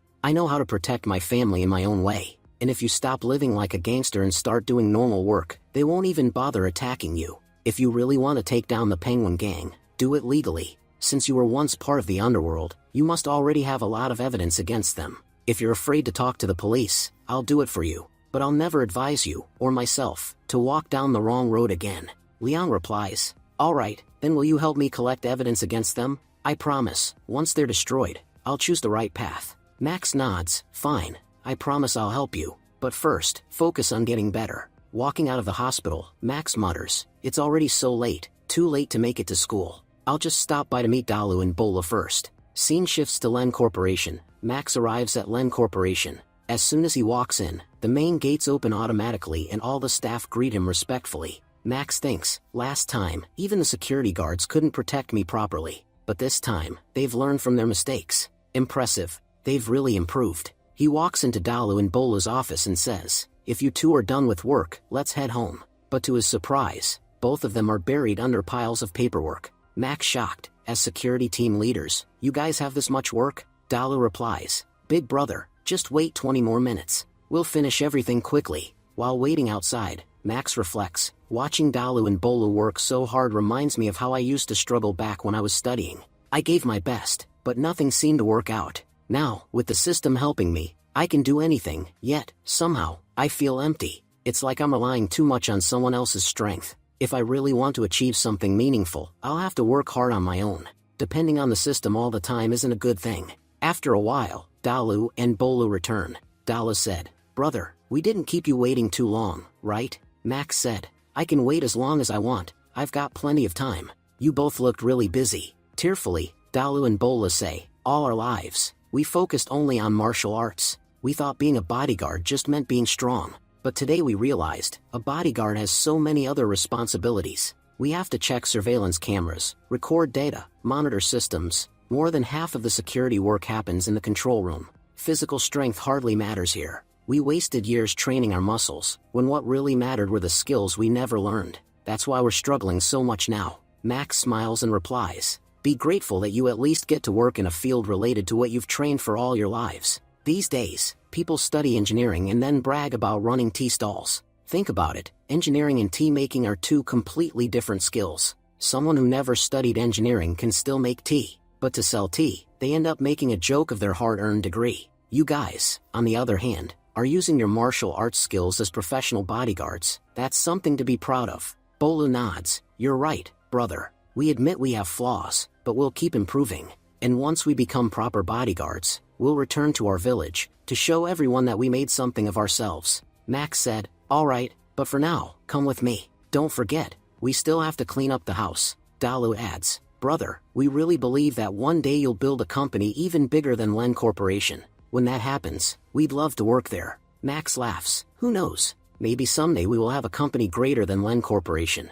After all, the Roger family always aims high. At that moment, Lenzia walks in. She said, Max, did you come here for me? Max replies, no, actually, I came to meet them. Lenzia asks, I heard your father was attacked. How is he now? If you need any kind of help, you can always count on Len Corporation. We'll do whatever we can. Max replies politely, no, don't worry. It was just a few scratches, nothing serious. He's fine now. While they're talking, Chu Tian suddenly appears. Chu Tian said, Lenzia, what are you doing with this guy? Lenzia frowns. Chu Tian, what are you doing in front of my company? As far as I remember, we already terminated all our contracts with you. You have no reason to be here. Chu Tian snaps, to make you happy, I did everything I could. I'm the young master of the Chen family, and still, I followed you around like a dog. I humiliated myself for you, and yet, you never cared. Lenzia smirks, first of all, I never asked you to act like a dog. That's just your nature, and now everyone can see it. As for marriage, I've told you 1,000 times, I don't like you. I honestly don't know what language I need to say it in for you to understand. Chu Tian yells, what does this guy have that I don't? I'm the young master of the Chen family. My family name is far more powerful than his. Lenzia said coldly, maybe it is, but it's not cool. Max's surname, Roger, sounds way cooler than yours. He's 5 years younger than you and still looks 10 years better. Sure, you might belong to a big family, but compared to him, you're not even fit to polish his shoes. She steps closer, glaring at him. I'm telling you for the last time, I don't like you. The reason? Your ugly face, your filthy family, and your disgusting surname. From now on, don't ever show me your face again. Oh, and in case you're curious about my future, Max and I are getting engaged soon. We'll make sure to send you an invitation. Max was thinking to himself, well, everything she said sounds fine, but when exactly is our engagement supposed to happen? And why wasn't I ever asked about it? He sighed and muttered, the young miss of the Len family is in danger. Isn't it my duty as her bodyguard to protect her? As he walked forward, Dalu and Bola stepped in, warning him, Mr. Chen, God gave you 2 hands and 2 legs so you could walk away safely. Don't make us throw you out, it won't be pleasant. Chu Tian glared at them. I listened to your young miss because of Len Corporation, but that doesn't mean I have to listen to her bodyguards. Touch me, and you'll regret it. Len Zia walked up with a teasing smile. Max, why do you look so nervous? Max replied, you're talking about getting engaged to me, and you expect me not to be nervous? Len Zia laughed. Relax. I only said engagement, not marriage. Engagements these days break faster than a thin thread. It's nothing serious. Max thought, great, first, I was only supposed to pretend to be her boyfriend for a few days, and now it's turned into an engagement? Why do I feel like I've gotten involved with the wrong girl? Meanwhile, Chu Tian was fuming elsewhere. That damn Max ruined everything. When I was negotiating marriage with the Len Corporation, I took an $80 million loan from them. If I had married into their family, they'd never have dared to ask for it back. But now that the engagement is broken, they're demanding the money, and I've already spent it all. He clenched his fists in frustration. I'm completely trapped. I borrowed money from my father, claiming it was for my future with Len Zia, but I spent it all on girls and luxury trips abroad. I even secretly borrowed from Len Corporation itself. How the hell am I supposed to pay either of them back now? His eyes hardened. No matter what, I must marry Len Zia. My father might forget the money eventually, but 80 million? I'll never be able to repay that in my lifetime. Scene shifts to hospital. Max visited his father in the hospital. His father smiled weakly. I'm feeling much better than before. I'll be discharged soon. But Max insisted, Mom, Dad, please stay here a few more days. It's safer in the hospital. He then explained the entire situation with the Penguin Gang, how they were connected to the recent attacks and murders. No one would dare attack a hospital. As long as you're here, you'll be safe. I'll come for you once I've solved this case completely. Don't worry about the hospital bills. There's enough money in this card to cover the entire year. If more is needed, I'll take care of it. His father frowned. But you're still a student, Max. Where did you get all this money? Max chuckled awkwardly. I'm currently pretending to be Len Zia's boyfriend. She pays me quite well for it. You could say it's like my part-time job. His mother smiled softly. Ah, so that's why that girl always waits for you outside our house. I see now. But, son, you don't need to pay for us. Keep that money for yourself. Max protested. But Mom, how will you pay the hospital fees? She replied, we have enough savings to manage our lives comfortably. Use that money to build your future instead. Just promise me, solve this matter quickly, and please, don't do anything reckless. Max smiled reassuringly. Don't worry, Mom, Dad. Nothing will go wrong. Outside the hospital, Max turned to Leon. We should start executing our plan against the Penguin Gang. Leon nodded. Agreed. Come to my ward. We'll discuss the plan there. Once inside, Max asked, you look pretty confident. Did you find something? Leon grinned. Yeah, I got word about some beauty salons in the same district as the casino. After our downfall, all of them were taken over by the Penguin Gang. Now those bastards are misbehaving with our female customers, the same ones who've been coming to us for years. I'm furious. If we can record what they're doing, we can expose them. Max raised an eyebrow. Wait, what exactly did your salons even do? Leon rolled his eyes. What are you thinking? We ran proper businesses, man. Just haircuts and grooming. What do you think? Gangsters can only cut throats. We can cut hair too. We never treated our customers badly. Max sighed. Alright, fine. I'll record the video, but I can't believe the kind of work I'm ending up doing because of you. Leon leaned forward urgently. Please, just show the Penguin Gang's misbehavior, but not my salons. That's my only source of income. Max scoffed. Are you stupid? If I don't show the location where illegal activities are happening, how can I prove it's illegal? If your place gets sealed, that's not my problem. Leon pleaded, but my shops are clean.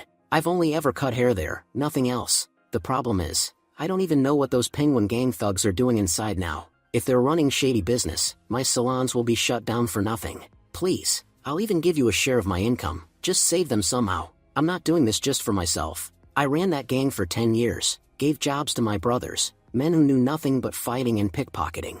They're uneducated, but I tried to help them live straight lives. Without those salons, they'll have no way to survive. I can move on the right path, but I don't want them to fall back into crime. Max frowned and asked, "What exactly do you want from me, Leon? Why do I feel like you're trying to convince me to help your gang get back what the Penguin Gang took from you? And what guarantee do I have that once Penguin Gang is gone, you and your men won't go back to doing the same dirty work?" Leon quickly shook his head. "No, I swear, we'll never go back to crime again. Just this once. Max, please help us." Max scoffed. "This is exactly why I can't stand gangsters. Now that you're the one suffering, you suddenly think it's unfair. But have you ever thought about how many innocent families your kind has destroyed? You're crying over one lost shop, but how many small businesses did you crush just because they couldn't pay your so-called protection fees? Did you ever think about their pain?" He took a step closer, his voice firm. "What's happening to you now is karma, the curse of those people, and you'll have to face it. I agreed to help you only because I want to clean things up, not to stoop down to your level."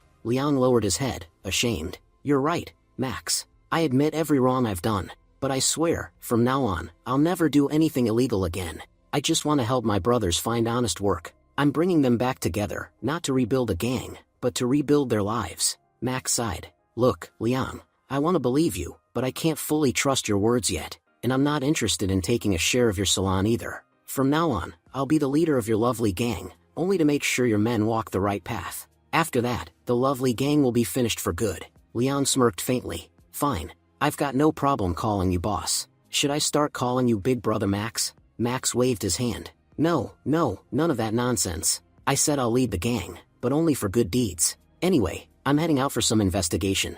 Later, Max, along with Dalu and Bolu, reached outside Liang's old salon. There, they spotted a member of the Penguin Gang harassing a female customer. Max clenched his jaw. "These guys are disgusting. Harassing women in broad daylight." He turned to Dalu. "Record his behavior immediately. I'm going to help that girl." Max rushed forward. "Hey, is this how your salon treats customers? By harassing women?" The gangster sneered. "Who the hell are you, kid? I'm talking to this lady. What's your problem?" "Wait a minute. Max D. Roger, right? Someone's put a nice price on your head today. Guess you're done for." Max smirked coldly. "Then you better bring at least 100 men if you want a chance. Because the storms that blow away your homes aren't even strong enough to dry my underwear." The thug froze for a second, startled by Max's confidence. "Damn, the way this guy talks, he's dangerous. I don't think he's bluffing.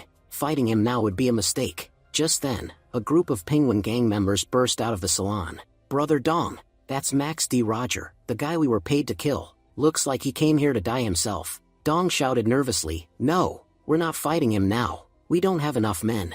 The gang quickly backed away. "Wait for us, Max. Next time, we'll come back with a full army." Max called out as they fled. "Bring your army. Bring the military if you want. It won't make a difference. Going up against Max D. Roger is a death wish." Bolu, wide-eyed, muttered, "Brother, where do you even come up with these epic lines?" Max chuckled. "Bolu, remember this. Great action always needs great dialogue. Without it, the story just doesn't hit right. Anyway, now we have proof of their crimes, but it's not enough. We'll need to dig deeper." Scene shifts to Chu Tian's office. Chu Tian walked into his office only to find his father waiting inside. Chu Tian said, "Dad, what are you doing here?" His father said, "You borrowed $80 million from Len Corporation. When were you planning to tell me about that?" Chu Tian's eyes widened in shock. "How did you find out?" His father replied, "Because Miss Len herself called me, demanding repayment." "Where did you blow all that money, son? You didn't use a single dollar for the company. I know you too well. You wasted it chasing women, didn't you?" Chu Tian tried to speak, but his father continued coldly, "Anyway, what's done is done. Tell me, how do you plan to fix the mess you've created?" Chu Tian pleaded, "Dad, please help me." His father snapped, "I may be the company president, but that doesn't mean I can move funds however I like. Your uncle is always waiting for a chance to take my position. One wrong move, and it's over for me. You're asking me to pull $80 million out of company funds? Forget it. I love you, but I love my position more." Chu Tian looked desperate. "Then what am I supposed to do now?" His father's tone turned coldly practical. "I told you years ago, your only solution is Len Zia. If you can win her over, Len Corporation will never ask their son-in-law for repayment." Chu Tian groaned. "But Dad, she's not some random girl I can impress by flashing money around." His father smirked. "Who said you could win her over the easy way? You don't have anything that could attract a woman like her, not your looks, not your power, not your brains. but if you use dirty tricks, the situation might change. Chu Tian frowned and asked, Dad, what exactly are you trying to say? His father leaned back in his chair, speaking coldly. Kidnap Len Zia. You already know what to do after that. Because of Len Corporation's reputation, they'll never let this scandal leak. And once you've been with her, she'll have no choice but to marry you. Chu Tian's eyes widened in shock. All right, Dad. I'll contact the Penguin Gang right away and tell them to grab Len Zia. Scene shifts to Officer Wang, who's sitting with Max's report in hand. Max had just exposed the Penguin Gang's illegal activities. Officer Wang smiled. You've done an excellent job, Max. Don't worry, we'll investigate this thoroughly. Max nodded confidently. You and I, Officer Wang, together we'll destroy the Penguin Gang for good. Just then, a man burst into the room, out of breath. Leader, please, help us. The lovely gang needs you. Max turned around. Wait, are you talking to me? The man saluted. My name's Yaosher. I'm the vice leader of the lovely gang. Our gang, we really need your help right now. Officer Wang raised an eyebrow. Max, when did you become the leader of a gang? Max chuckled awkwardly. You could say it's the world's first gang that does good deeds. Long story, I'll tell you when I've got time. Officer Wang nodded with a grin.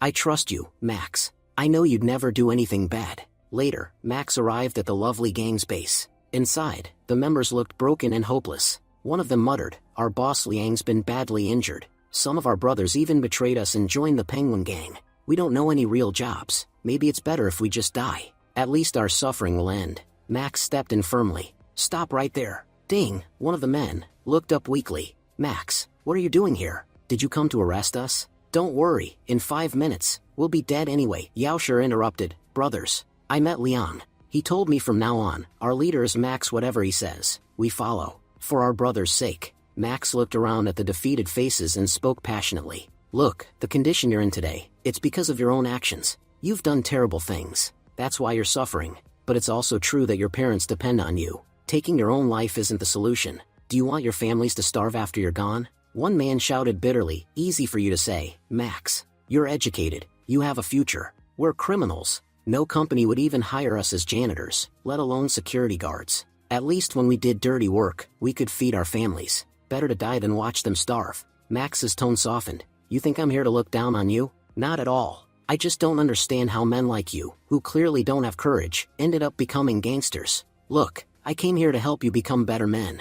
If you follow my lead, I promise your lives can change. Why assume that every gang must be evil? He took a step forward and declared, From now on, we'll build a new kind of gang, one that helps people. We'll fight for good. One day, everyone will say, the lovely gang, those guys are sweet and honorable. Meanwhile, we see Len Zia driving up a steep hill, frustrated. Ugh, this stupid cheap car. Max told me to buy this junk, and now it can't even climb a slope. She slammed the gear stick in frustration, and it snapped. The car rolled backward and crashed into another vehicle. The angry driver stepped out, shouting, Hey, don't you even know how to drive? Len Zia, embarrassed, replied, I'm so sorry. My car just stopped working. I'll pay for all the damage, I promise. In her mind, she fumed. I'm throwing this piece of trash car in the junkyard. Why does this company even make such garbage? But the man smirked. Oh, you don't have to worry about paying. Once I take you, I'll recover more than enough. Before she could react, he struck her, and Len Zia fell unconscious.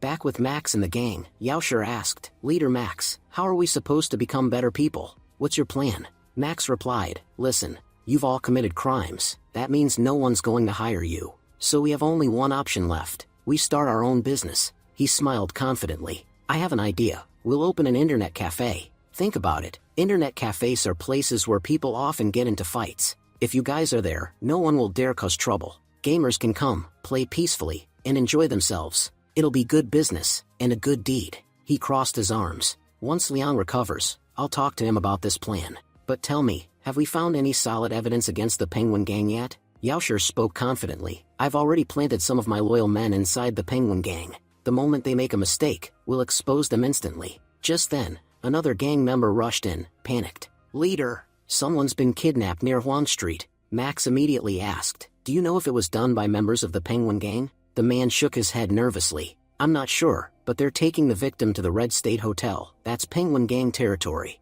Max leaned forward sharply. Did you record the incident? The man nodded and handed him a phone. Max played the footage and froze. His eyes widened in shock. It was Len Zia being dragged away. Max clenched his fists. Who the hell dares kidnap the young miss of Len Corporation? Do these idiots have any idea who they're messing with? Yaosher asked cautiously. Leader, should we get involved in this? Max growled. Of course, we should. That girl is your fake sister-in-law. Move! Get the car ready and report this to the police. Tell everyone, we're going to fight. Scene shifts to Lenzia, who slowly regained consciousness. Her head throbbed as she looked around a dimly lit hotel room. Where am I? Chu Tian answered coldly. You're with me now. Finally awake? Good. That means we can start what I planned. Soon, Lenzia, you'll be mine, forever. Meanwhile, Yaosher pulled up with a small car. Boss, this is all we could find. Max sighed. Everything we get our hands on these days looks suspiciously weird, but we don't have a choice. Let's go. He turned to his men. Dalu, Bolu, gather everyone and follow us. Moments later, Max and the entire lovely gang sped toward the Red State Hotel. Inside the hotel, Dong, a Penguin gang member, paced angrily. The moment we let this guy live, he's become a damn headache. And now he's at our base. This time, we're not letting him walk away. He shouted. Can someone tell me what the lovely gang is doing in our territory? This isn't your uncle's garden for you to stroll into. Max stepped forward calmly. I'm not here for your nonsense, Dong. I just have one question. Is Chu Tian here? Dong smirked. Yeah, young Master Chu Tian is our VIP guest. But why should I tell you where he is? Max glared at him. Because your so-called VIP just kidnapped Lenzia, the youngest daughter of the Len family. If anything happens to her, her grandfather will burn you all alive. Do you even know whose toes you've stepped on? Dong's men exchanged worried looks. One of them muttered, Boss, that guy did bring an unconscious woman here earlier. We thought she was just one of his usual girls. But if she's really from the Len family, then this is bad, really bad. Dong looked torn. So what do we do now? A man with glasses spoke up. We're caught between two powerful families. If we help save Lenzia, we'll offend the Chens. If we help the Chens, we'll make enemies of the Lens. Dong gritted his teeth. Then we'll side with the ones we already work for, the Chen family. Brothers, attack! We can't let young Master Chu Tian fail. Once he's done, he'll protect us from the Len family's wrath. Max and his men charged forward. The room erupted into chaos. Within minutes, Max, Yaosher, and Dalu took down all 50 gang members effortlessly. Dong, trembling, looked around at his fallen men. 50 men, wiped out by just 3? This isn't a fight, it's a massacre. Then Bolu arrived, leading the rest of the lovely gang. Dong's eyes widened in fear. I'm alone, and they've brought an entire army. Max smirked. My men haven't fought in a while, their joints are getting stiff. Think of this as a warm-up. Trust me, I'm doing you a favor. If 50 of my guys hit you once each, you won't live to regret it. Dong dropped to his knees. No, please forgive me. We don't want to fight. You can do whatever you want. Max stepped closer. Then tell me, where is that bastard Chu Tian? Dong stammered. Room 403. Max nodded. Good. The lovely gang will guard the exits. When the police arrive, tell them everything that happened. Inside, Lenzia was screaming, let me go. Chu Tian sneered. Scream all you want. No one's going to hear you. You're just wasting your voice. Tears streamed down her face. Chu Tian, you're disgusting. I knew you were vile, but I didn't think you'd fall this low. If you dare touch me, my grandfather will destroy you. Chu Tian laughed darkly. You think I'm a child? The Len family loves their reputation more than they love you. Even if I do whatever I want here, no one will ever find out. And in the end, they'll have no choice but to marry you to me. He stepped closer. Now stop pretending and cooperate, unless you want this to hurt more. Lenzia cried out, Max, Grandpa, someone please help me. At that moment, the door burst open. Max stormed in and shouted furiously, get away from her, you animal. Before Chu Tian could react, Max punched him hard across the face, sending him crashing to the floor. Chu Tian yelled in rage, even my father never hit me. How dare you? Max hit him again, silencing him. Chu Tian spat blood, gasping, you'll pay for this. Max, you'll pay dearly. Lenzia, sobbing with relief, threw her arms around Max. I was so scared. Max held her protectively. It's okay. You're safe now. But while Max was comforting her, Chu Tian seized the chance to escape through a back door. Max shouted, he's getting away. Follow him. Don't let him escape. Later, Max met with Officer Wang to file a report. Officer Wang said, I'll investigate everything personally. Miss Lenzia, can she record her statement?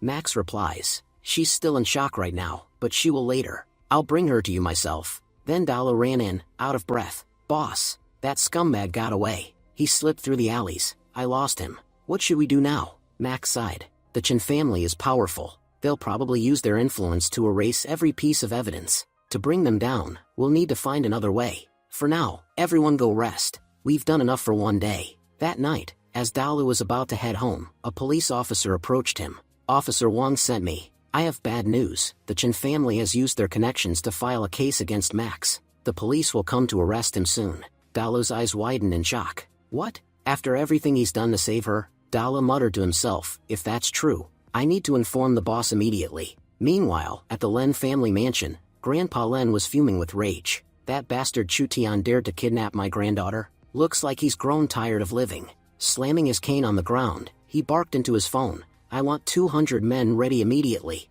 Tonight, I'll destroy the entire Chen family." Just then, Miss San hurried in and pleaded, "Grandpa, please calm down. We can't break the law like this. If you do, you'll destroy everything our ancestors built." Grandpa roared, "What's the point of building such a massive empire if I can't even protect my own granddaughter? If we don't use our money for revenge, then what's the use of having it?" Max stepped forward, trying to steady the situation. "Sir, we'll go through the proper channels. We'll report everything to the police." That scumbag Chu Tian was trying to record an explicit video of Lenzia, but the fool didn't realize he was recording evidence against himself. Grandpa's face softened with a grim smile. "Max, you did well bringing that camera. Once that bastard is in prison, how long he stays there will depend on me." Max's phone suddenly rang. It was Dalu. "Boss, bad news. Chu Tian filed a false report against you. He told the police you tried to murder him. And you know how powerful the Chen family is. The cops are on their way to arrest you." Hanging up, Max clenched his jaw. "Damn it. Since Lenzia hasn't given her testimony yet,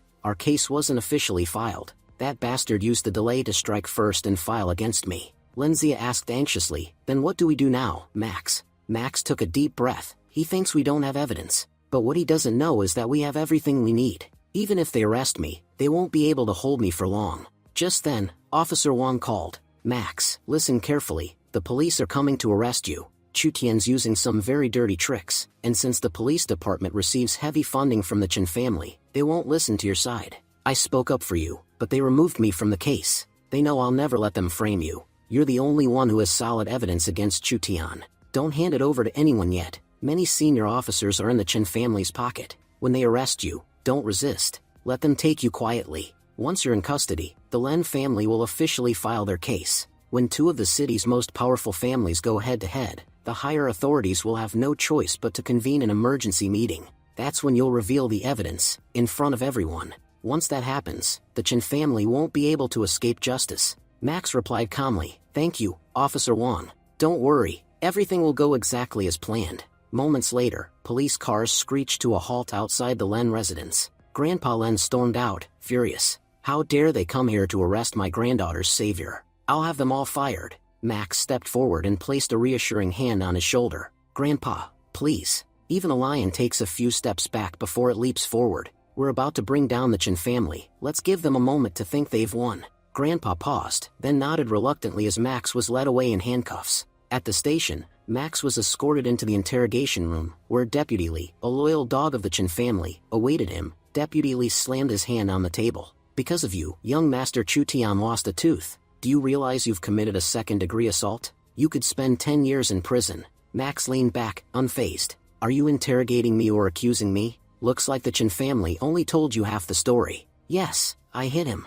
I beat him like a dog. But do you even know why?" Li frowned. "What are you talking about?" Max continued, his tone sharp. "You know the Len family, right? That bastard kidnapped their daughter. If someone kidnaps my girlfriend, do you expect me to sit quietly and clap for him?" Li's expression faltered. "Wait, he kidnapped Miss Len?" Before Max could answer, Officer Wang entered. "Yes, it's true. I'm a witness. She was kidnapped." Deputy Li, still skeptical, said, "Without solid evidence, no case can stand. Has the Len family even filed a report?" At that exact moment, the city police chief called Deputy Li. His voice was tense. "Get to the conference room immediately. The Len family has just filed an official case. Their daughter was kidnapped by Chu Tian. Two of the city's biggest families are now in direct conflict. We need to discuss this immediately." Li froze. "So it's true, Lenzia really was kidnapped?" The chief replied, "Yes. Now move, Li. We don't have time." Li rushed out of the interrogation room. Max turned to Officer Wang.